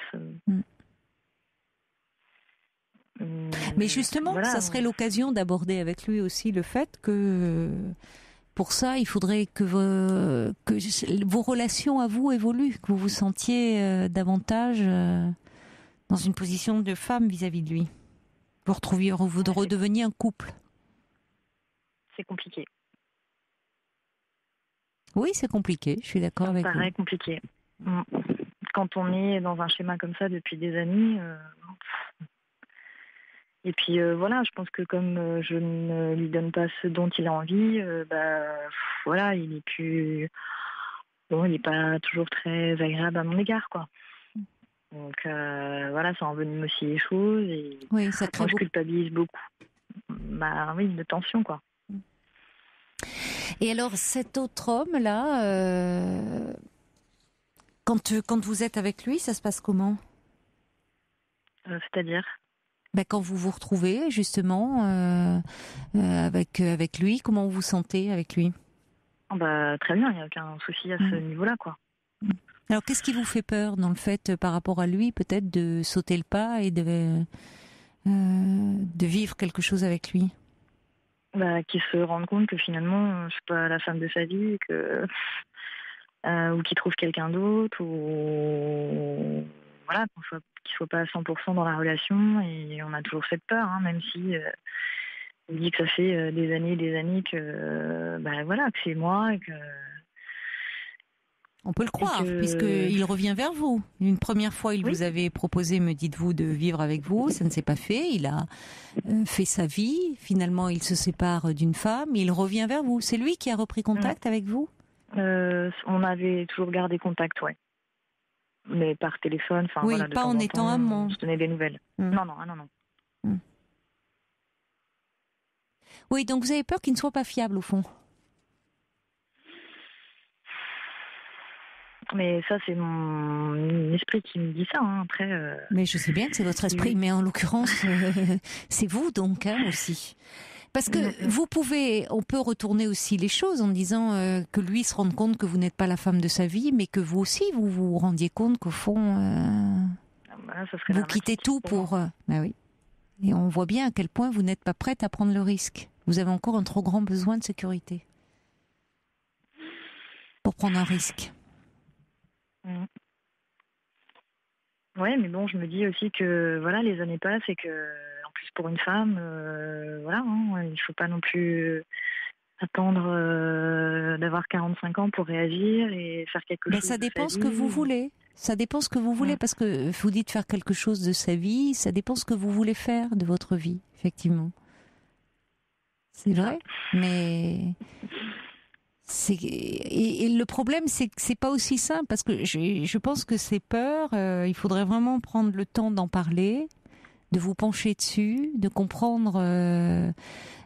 C'est en parlant, en les affrontant finalement, en voyant ce que c'est pas. Vous le sentez bien d'ailleurs, et je dirais vous avez l'intelligence de ne pas prendre de décision. Parce que parfois, vous pourriez vous sentir tellement coincé et dire tant pis, j'y vais, je saute dans le vide, on verra bien. Bon, finalement, cette prudence, oui, mais non, mais cette prudence, elle correspond aussi à votre façon d'être et à un besoin profond que vous avez de sécurité, mais on s'entend bien qu'il y a une frustration énorme, parce que dans ce couple-là, aujourd'hui, vous êtes une jeune femme, il y a quelque chose qui vibre pas, quoi. En tant que femme, vous ne pouvez pas vous épanouir. Mais le fait de vous retrouver, il y a quelque chose peut-être dans la personnalité de cet homme, du deuxième, qui ne vous paraît pas assez sécurisant. Disons que le fait qu'il ait mis fin à une autre relation, alors que ça faisait 2 ans, donc faut relativiser aussi, le fait qu'il ait rencontré quelqu'un d'autre et qu'il ait fait l'engagement de se marier avec cette autre personne, c'est vrai que ça m'a un peu... je me suis dit finalement, tout ce qu'il m'a dit, c'était pas la réalité, que j'étais pas la femme de sa vie puisqu'il s'est marié avec quelqu'un d'autre. Mais en même temps, je me dis cette personne, elle avait envie d'avancer. Et c'est quelqu'un qui a la notion du temps et de la mort. Et voilà, il pouvait pas attendre des années et des années. Enfin, je le conçois. Vous êtes très différents, c'est sûr. C'est-à-dire que ça ne veut pas dire qu'il n'était pas très sincèrement attaché à vous, mais ça ne l'a pas empêché de pouvoir s'attacher à une autre femme au point de se marier avec elle et donc de penser à ce moment-là. On peut penser que quand on se marie, c'est qu'on espère. Entre-temps, il y a eu des événements aussi dans sa vie qui ont fait que il s'est dit que il a perdu quelqu'un de proche et voilà. C'était plus possible d'attendre, je pense, indéfiniment quelqu'un, de vivre tout seul dans un appartement et d'attendre. Oui, mais peu importe les raisons, il a pu le faire. Il a pu, effectivement, lui, avancer, vivre. Il est dans cette optique-là. C'est quelqu'un qui fonce, qui avance, qui fait des projets, qui a un côté, de ce fait, très séduisant. Là où dans votre couple, vous êtes très en sécurité, mais du coup, vous vous ennuyez. C'est un peu d'un ennui un peu mortel. Ça ronronne, quoi. Mais ça ronronne, mais n'empêche que quitter cette sécurité est angoissante. Donc, si vous voulez, vous êtes prise dans un dilemme qui peut pas se résoudre comme ça, en mettant à plat. Ça vaudrait moi, je vous conseillerais quand même d'aller un peu parler. Oui, d'aller parler de ça, parce que derrière, ça va vous amener. Là, c'est dans cette, vous pouvez avoir le sentiment d'être dans une impasse, dans ce choix à faire entre 2 hommes. Et depuis des années. Oui, c'est ça qui est difficile, je trouve, pour vous à vivre. Oui. C'est même cette duplicité compliquée, enfin. Et donc du coup, ça fait qu'au fond, ça peut vous donner le sentiment de vivre aussi un peu les choses à moitié, enfin, pas vivre complètement. Or, en fait, il y a une raison d'être à tout ça, qui vous permettrait. Mais je n'arrive pas à mettre des mots dessus et. Si, quand même, je trouve, mais à mettre des mots sur ces difficultés, vous voulez dire ? Oui, c'est ça. De les pointer pour les éliminer. Oui, mais en tout cas, c'est pas parce qu'on pointe ses peurs qu'on les élimine. Oui, et d'ailleurs, il y en a qui sont en temps et à respecter. Mais là, si vous faites un peu un travail sur vous, que vous voyez un thérapeute pour avoir quelques entretiens autour de ce que vous vivez, vous allez vous donner le temps un peu de vous pencher là-dessus, à travers ce que vous vivez actuellement, au choix auquel vous vous sentez confronté. Ça va vous ramener à votre histoire, vous le dites bien, votre histoire d'enfant, la vision que vous avez aussi du couple. Qu'est-ce que c'est être un couple au fond ? Pourquoi il y a eu à un moment ce besoin de sécurité qui fait que c'est compliqué pour vous aussi de peut-être d'emprunter d'autres chemins Donc vous allez vous pencher sur d'autres questions. C'est-à-dire que très vite vous allez sortir de cette dialectique au fond, qui actuellement fait que c'est assez infernal parce que vous tournez en rond.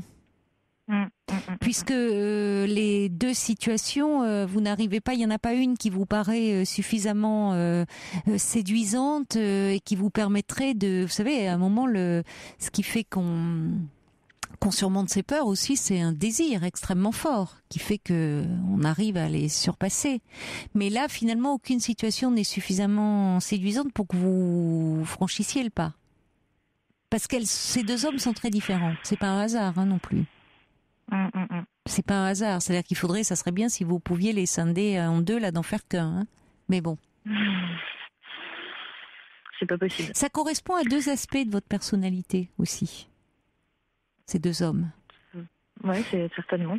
Et comme Je vous le vois dites, pas comme ça, mais entre-temps, vous avez évolué. Vous avez évolué, vous avez peut-être un moins grand besoin de sécurité, vous aspirez à davantage vous épanouir. Vous êtes une jeune femme dans votre vie de femme. Or une là, jeune femme, mais bon, l'horloge biologique tourne et les années passent et...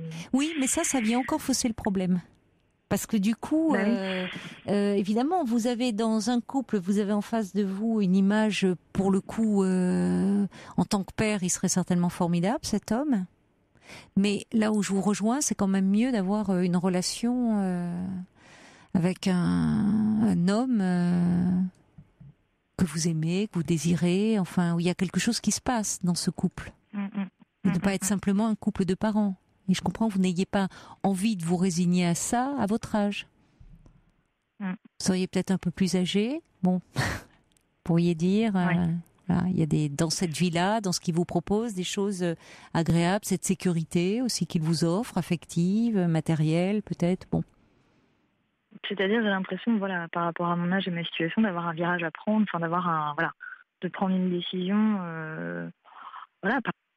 parce que je vous dis, encore une fois, les années passent et qu'on n'est pas éternel et qu'il y a des choses à vivre. Oui, mais là, c'est un peu ce que cet homme vous renvoie, le deuxième là.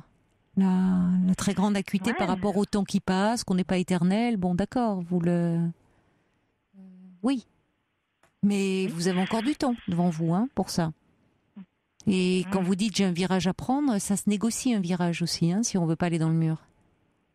Certainement. Bon, donc c'est pour ça que je me pose des questions. Oui, mais vous avez raison. Moi, je vous invite à vous poser des questions, mais pas simplement d'aller en parler à un thérapeute, parce que sinon vous allez vous tourner en rond. Ah oui, puis c'est infernal.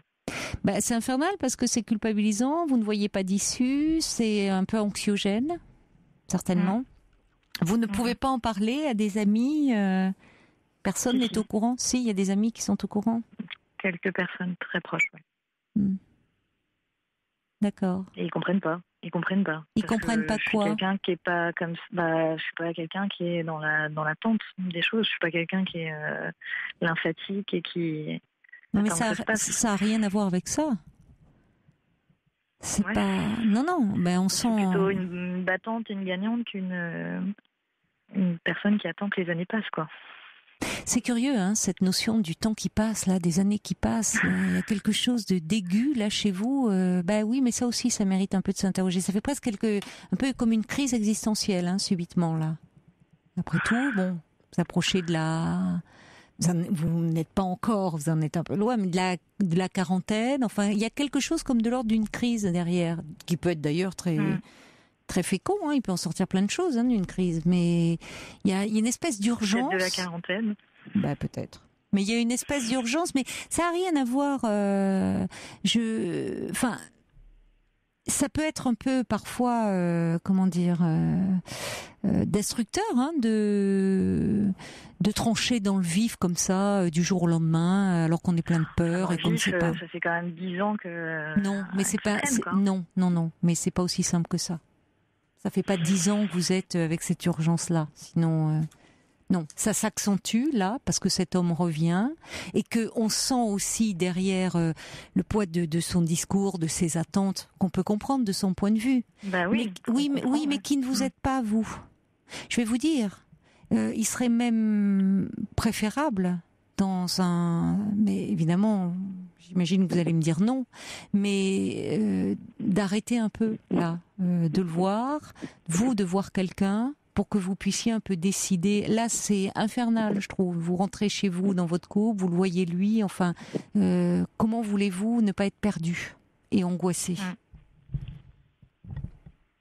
Et il pourrait peut-être le comprendre d'ailleurs, en disant que vous avez besoin de comprendre pourquoi. Sinon, si c'était aussi simple, vous prendriez une décision. Il n'y a pas lieu de vous en vouloir. C'est que vous ne pouvez pas. Et ça n'a rien à voir avec un côté lymphatique ou qui se laisse aller, c'est que vous vous trouvez dans une impossibilité. Oui, c'est ça. Bon, c'est ça, mais quand on le vit pas, c'est compliqué de comprendre, quoi. Cette ambivalence. Ben oui, il y a une très grande ambivalence. Vous avez prononcé le mot derrière, c'est que c'est pas aussi simple et que cet homme avec lequel vous vivez, il y a un attachement très profond pour cet homme. Alors effectivement, ce que vos amis disent, mais enfin, on comprend pas, parce que vous pouvez dire par ailleurs que vous vous ennuyez avec lui, qu'il n'y a plus de vie intime, qu'il n'y a plus. Néanmoins. Oui, enfin après, eux, ils ont aussi une vision des choses où il n'est pas forcément très attentif et voilà, il n'est pas forcément très agréable à mon endroit. Dans certaines, à certains moments, ils se sont bien rendus compte qu'il n'y avait pas de complicité, Oui, mais vous savez, les amis de l'extérieur, même si on est très proche, on ne perçoit jamais véritablement ce qui se joue au sein d'un couple et les enjeux qui sont en jeu. Parce que déjà soi-même, on est porté, on ne maîtrise pas pourquoi on a choisi cette personne-là, pourquoi on reste, même si c'est pas génial et même si ça va pas, mais on reste, on est attaché. Alors les amis, même s'ils racontent beaucoup de choses, il y a des choses qui peuvent pas se raconter, qui peuvent pas se dire. On est un peu dans l'indicible quand on est au cœur du couple. Et d'ailleurs, c'est pour ça que votre image de battante, on se demande, ça tombe un peu comme un cheveu sur la soupe par rapport à ce que vous nous décrivez. Et même est-ce que vos amis vous renvoient de vous. Bon, c'est une image parmi d'autres. Mais on est une somme d'images comme ça. C'est pas, vous résumez pas à cela. Et dans un couple, on n'agit pas dans une mentalité de je suis une battante et je vais de l'avant et tout. Voilà. Et il y a d'autres enjeux d'ordre plus affectif, plus souterrain et plus inconscient. Et peut-être que justement vous pouvez aller de l'avant et prendre des risques dans votre domaine professionnel ou dans votre vie sociale et autres parce que vous avez cette sécurité affective aussi. Donc on peut comprendre que vous ayez du mal à y renoncer. Et je trouve même sage de votre part de ne pas agir comme ça et foncer tête baissée et vraiment de vous poser ces questions. Mais je dirais pour conclure de vous les poser, alors comme vous le faites avec moi là ce soir, mais de façon, c'est un premier pas, mais un peu en continuant, en faisant un travail un peu plus approfondi pour y voir plus clair et pour comprendre, de façon à être plus sereine par rapport à la décision que vous prendrez. Tout à fait. Vous voyez, il peut émerger autre chose. C'est pas seulement quitter votre premier compagnon, rejoindre l'autre. Il y a d'autres choses qui peuvent apparaître. Ou en tout cas, à un moment, pour vous, ça se fera plus dans un climat d'angoisse. Parce que vous serez au clair avec votre désir. Alors que pour le moment, vous savez pas très bien où il est au fond, votre désir. C'est compliqué, hein? Oui. Donc donnez-vous le temps. Vous voyez, c'est-à-dire que même si le temps passe vite, vous pouvez vous accorder le temps, comme vous dites, vous n'en êtes plus à quelques semaines près ou quelques mois près même. Si c'est pour vous permettre d'être plus sereine par rapport à vous, par rapport à l'orientation que vous voulez donner à votre vie, justement. Ça vaut le coup de vous donner ce temps-là. Oui, puis moi j'avais déjà consulté quelqu'un, mais bon, ça n'avait pas donné. Après, c'est compliqué aussi de trouver quelqu'un qui une aide qui nous corresponde. Enfin voilà. Donc j'avais j'avais vu quelqu'un, mais bon, ça n'avait pas donné grand-chose. Enfin, en tout cas, je trouvais que c'était pas assez probant. Donc vous n'aviez pas continué, en fait. Vous n'aviez pas continué. D'accord. Bah, vous avez bien fait dans ces cas-là. Si vous aviez le sentiment de ne pas avancer, de perdre votre temps, j'espère justement, par rapport à ça, est-ce que vous avez un conseil à donner pour trouver quelqu'un de déjà sérieux et avec qui ça peut fonctionner C'est un peu compliqué parce que si vous voulez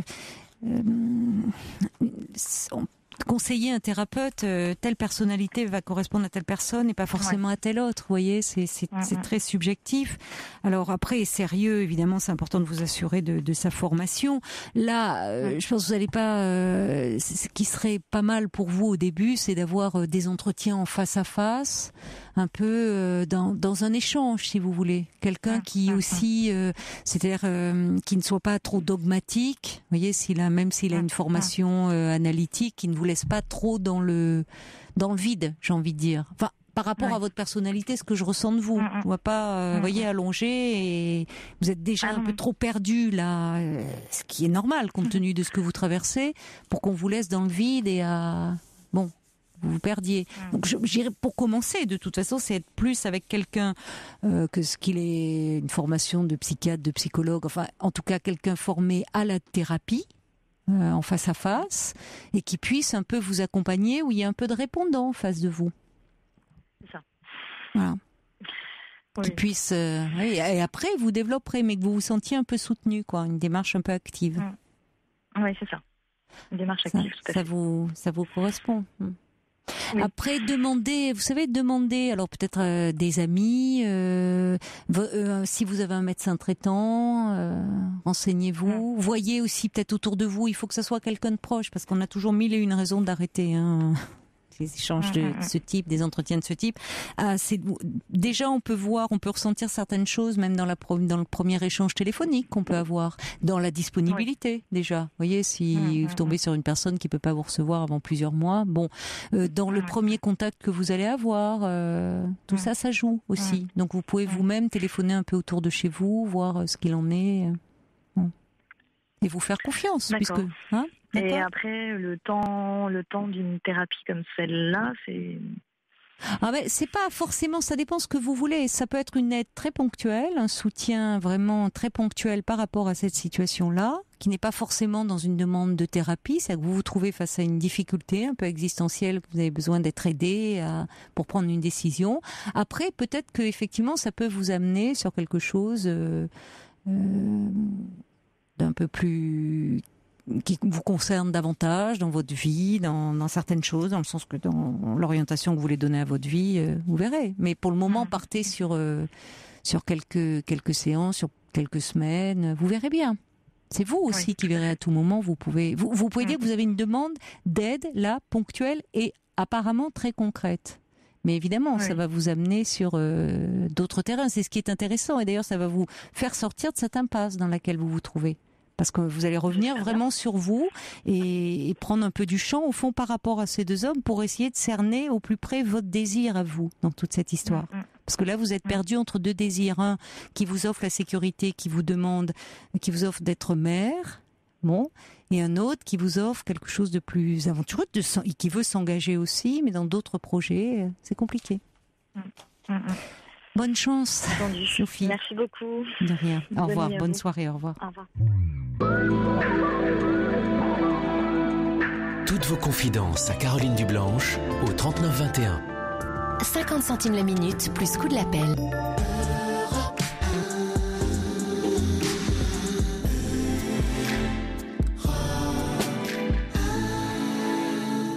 Bonsoir Marie.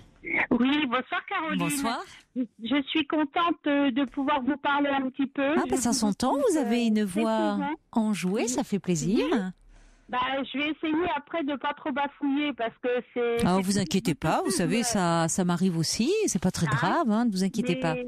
Déjà, je trouve très intéressante votre émission et de l'intérêt que vous portez aux gens qui sont comme moi un peu dans des impasses. J'ai écouté le précédent témoignage et c'est vrai qu'on vous appelle tous quand on est un peu dans des situations dont on n'arrive pas à s'extirper. Oui, bien sûr, mais voilà. Je suis là aussi pour ça. Oui, c'est gentil. Donc, je vais essayer d'être assez concise. Donc, comme je disais à Amandine au téléphone, qui était très aimable d'ailleurs, ma vie a basculé il y a presque 4 ans maintenant, quand mon mari s'est suicidé. Suite à des gros problèmes financiers. Il avait une entreprise et on a connu une crise financière sans précédent et à laquelle il n'a pas réussi à se remettre. Donc, ça a été très difficile, évidemment, pour toute la famille. Oui. Vous travaillez vous travaillez ensemble, alors, avec moi, j'étais, si vous voulez, ce qu'ils appellent conjoint bénévole, quoi. C'est-à-dire que je gérais un peu toute la paperasserie, mais j'avais moi-même un autre emploi. J'étais assistante familiale. Donc, j'avais des enfants de la DAS en pension, dans la famille, quoi, avec moi, avec nous. Et puis donc suite à ça, j'ai donné ma démission sur un coup de tête. Bon, j'étais complètement effondrée, donc je voulais plus voir personne. Enfin bon, ça a été assez dur. Oui. Et puis bon, je me disais que j'aurais assez de moi à m'occuper et de mes enfants sans avoir encore en plus d'autres soucis. Donc les enfants adolescents alors? Oui, mes enfants. Oui. Mes enfants étaient mes enfants à moi. Ah, pourquoi ce n'étaient pas les enfants de votre mari? Si, c'est-à-dire que j'ai 4 enfants à moi et j'avais 2 enfants donc qui étaient en placement chez moi à l'époque. Ah d'accord, vous étiez famille d'accueil également. Voilà, j'étais famille d'accueil, voilà. Oh là là, oui, ça faisait une grande famille, hein. Ça faisait une grande famille, donc j'essayais de... C'est joli d'ailleurs comme vous le dites, parce que vous dites mes enfants à moi, c'est qu'au fond ces enfants placés, c'était aussi vos enfants. Je pensais que, que vous aviez, votre mari avait eu des enfants d'une autre union. Voilà, j'essayais d'être à la fois très performante entre guillemets au niveau familial, au niveau professionnel. J'essayais d'être une femme forte, quoi. Il faut, parce qu'avec 6 enfants à s'occuper, plus l'entreprise dans laquelle vous étiez investie, oui. Et puis le jour que tout s'est effondré, ma foi, nos vies ont un petit peu volé en éclats, évidemment. Évidemment. Voilà. Et puis donc les mois ont suivi. Bon, j'ai essayé de gérer au mieux les soucis financiers. Donc à ce jour, je ne suis toujours pas, j'ai toujours pas réglé tout parce que j'ai des dettes au niveau des caisses nationales, telles que le RSI, tout ça. J'ai fait des prêts, j'essaye de gérer. Oh là là, vous êtes courageuse, oui, parce qu'il faut faire face à tout ça derrière, Vous êtes un peu aidée, vous êtes un peu soutenue. Et puis faire face aussi aux gens, vous savez, qui vous disent mais t'as rien vu venir, on ne se suicide pas pour de l'argent. Ma belle famille nous a boycotté complètement et a coupé les ponts complètement parce qu'ils ont pensé que certainement il y avait des raisons. Je ne sais pas lesquelles puisqu'on n'en a jamais parlé, mais ils ont pensé que mon mari ne pouvait pas se suicider. Mais si vous voulez, c'est tellement insupportable pour ceux qui restent que malheureusement on peut vouloir chercher comme s'il y avait un coupable. Oui, voilà. Alors que les raisons, elles sont toujours complexes, mais ça peut expliquer malheureusement ce type de réaction. Oui, voilà. Bon, après, ça a été un moment difficile à passer, mais je suis d'une nature quand même assez optimiste. Ça s'entend, oui, ça s'entend. Vous êtes. Je me suis dit, ma foi, la vie continue. Malheureusement, quand les gens partent, ils nous emmènent pas avec eux, et puis la vie continue, quoi. On continue de manger, on continue de dormir, Voilà, donc c'est ce qui s'est passé. Et puis le 1er janvier, donc pas de cette année mais l'année dernière, j'ai eu comme un déclic. Je me suis dit il faut que je m'en sorte, il faut que j'ai envie de revivre, quoi. J'ai envie de vivre. Et donc je me suis inscrite dans des sites de rencontres. Oui. Au départ, c'était surtout pour parler, quoi, pour échanger. Malheureusement, c'est pas toujours le cas dans ce genre de site, mais après, moi, je sais faire la différence aussi. Il y a du sérieux, il y a du moins sérieux. Et donc j'ai rencontré une personne avec qui que j'ai rencontré. Donc on s'est très bien entendu tout de suite parce qu'on a un peu les mêmes affinités. On était sur la même longueur d'onde, donc petit à petit, si vous voulez, on a noué une relation très affective qui m'a fait du bien. Ça a dû vous faire du bien, oui, certainement. Qui m'a donné de l'oxygène un petit peu à ma vie. Oui. Qui a enlevé un petit peu de tristesse. Un peu de légèreté, oui, vous en aviez bien besoin, d'être porté. Voilà, comme vous dites, c'est un besoin de vivre. Qui est un besoin très très sain, c'est ça. Comme vous dites, il faut continuer. Il y a des choix, soit on se laisse aussi mourir, soit il faut avancer et puis vivre, ressentir cette pulsion de vie. Oui, c'était ça. Et malheureusement, parce que évidemment, il y a toujours un mais. Donc mes enfants n'acceptent pas. Voilà. Ce monsieur n'accepte pas parce que vous leur en avez donc ils l'ont rencontré déjà. Oui, c'est-à-dire que les choses se sont passées très vite. Maintenant, j'éprouve quand même un petit peu je peux pas dire que ça soit des remords ni de la culpabilité vraiment parce que je regrette rien parce que j'ai eu j'ai eu là 9 mois où j'ai bien vécu, où j'ai partagé. Oui, vous étiez entraîné un peu dans cette relation. C'était un peu euphorisant pour vous. C'était après tout ce que vous aviez traversé. Donc vous avez eu très vite envie de le présenter à vos enfants. Ça s'est fait vite, voilà. Ça s'est fait un peu peut-être comme un peu vite, oui. Mes enfants n'ont pas cautionné mon désir, voilà. Mais c'est-à-dire qu'est-ce qu'ils vous disent c'est-à-dire qu'ils ne veulent pas voir cet homme? Qu'est-ce qu'ils sont? Ils veulent pas le voir, non, ils veulent pas le voir. Et c'est quelqu'un qui ne ressemble pas du tout à leur père, c'est-à-dire au niveau du caractère, au niveau tout ça, c'est diamétralement opposé. Pour vous, c'est mieux, et même pour eux, qu'il n'y ait pas de confusion. Il n'est pas là pour remplacer, on ne peut remplacer personne. Mais c'est ce qu'on leur dit. On dit c'est bien clair, quoi. Mais oui, mais c'est dur. Ils sont eux encore dans leur deuil. Ils peuvent avoir le sentiment. Alors, ce qui m'interroge, c'est que je ne sais pas trop comment agir parce que je me culpabilise évidemment de leur faire du mal indirectement. Alors un jour, je me dis, j'ai pas le droit de faire ça, et puis l'autre jour, je me dis, mais je peux pas abandonner quand même parce que ça me fait. Mais vous le connaissez depuis. Bon, vous n'êtes peut-être pas obligé de vivre avec lui dans un premier temps. Vous ne vivez pas ensemble, d'accord. Ça peut même.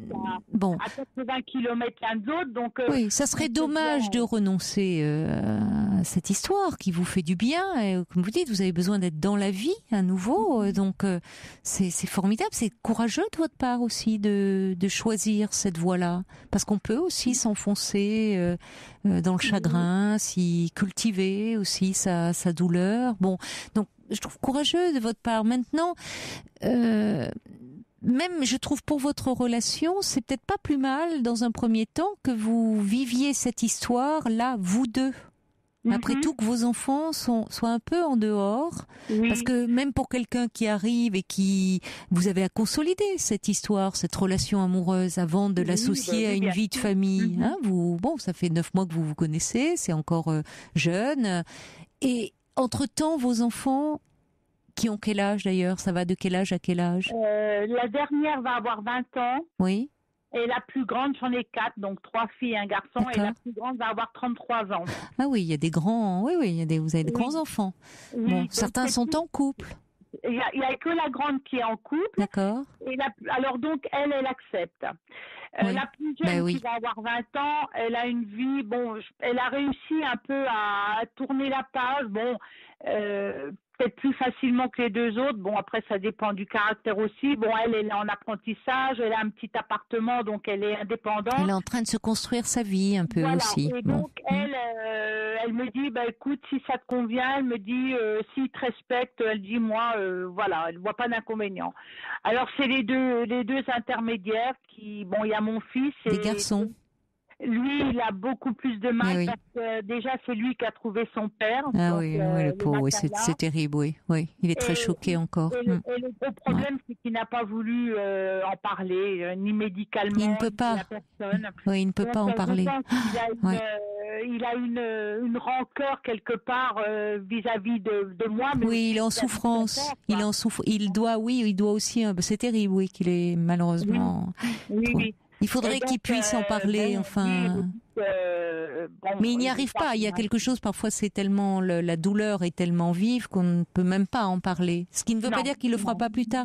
Mais quand même, vous pouvez, il fait quoi, lui? Il est en études, en apprentissage? Non, il travaillait avec son père, mon mari avait une entreprise dans le bâtiment, et mon fils avait fait les compagnons, et il travaillait avec son père, quoi.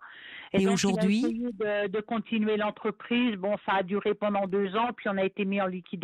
Oui, donc il y a tout ça aussi, comme s'il a un sentiment comme d'échec, de culpabilité. Ça serait bien qu'il puisse un peu être aidé, votre fils. Ou en tout cas. Oui. Et puis son père lui a laissé un mot en disant prends soin de la famille, quoi. Comme il a chargé de la. Comment voulez-vous que ça se passe bien? C'est lourd. Il sait pas. L'ordre presque de s'occuper de nous, et je pense que il le fait d'ailleurs, il le fait comme si encore c'était l'homme de la famille, et donc il ne supporte pas l'arrivée de cet homme dans votre vie. Mais je pense les choses avec le temps, il faudrait vraiment qu'ils soient un peu accompagnés, peuvent s'arranger en disant, tu sais, nous on se reconstruit, on fait malgré ce chagrin, on avance du mieux qu'on peut, mais moi, c'est de toi dont je me soucie un peu. Je suis un peu inquiète. Ne rentrez pas dans les débats sur cet homme, parce que le problème, il est pas tant là. Il est dans le fait que lui, votre fils, est en souffrance et on comprend pourquoi. Et que là, vous réagissez, vous vous remettez à votre place de mère en disant « Moi, je me fais du souci pour toi. » Parce que tu as été particulièrement touché, éprouvé. On l'a tous été, mais c'est toi qui as été en trouvant son père, en voulant reprendre la succession de l'entreprise. C'est lourd. Donc, bon, malheureusement, on arrive à la fin de l'émission. J'aurais bien aimé vous garder plus longtemps, Marie, mais vous pourrez me rappeler un autre soir pour me dire un petit peu comment ça évolue, où vous en êtes. En tout cas, il ne s'agit pas de sacrifier ce que vous vivez dans cette histoire avec cet homme qui vous fait du bien. Vous avez le droit aussi de pouvoir à nouveau un peu être heureuse, ça vous donne aussi de la force et de l'énergie. Vous savez, vous seriez une maman écrasée par le chagrin, c'est pas ça qui aiderait vos enfants non plus. Bien sûr, oui, moi c'est ce que je me suis dit aussi. Parce que et ça vous permet, voilà, de vivre votre histoire un peu en dehors, pour le moment, de continuer à vous occuper de vos enfants et d'avoir cet espace un peu où vous pouvez vous souffler. En tout cas, un petit mot de Margaret Fresia qui trouve que vous êtes bien solide et qui vous souhaite beaucoup de bonnes choses pour l'avenir. Je vous embrasse, Marie. Bonne soirée, bonne petite. Merci. N'hésitez pas à me rappeler si vous le souhaitez. Il est 1h du matin, vous écoutez Europe 1.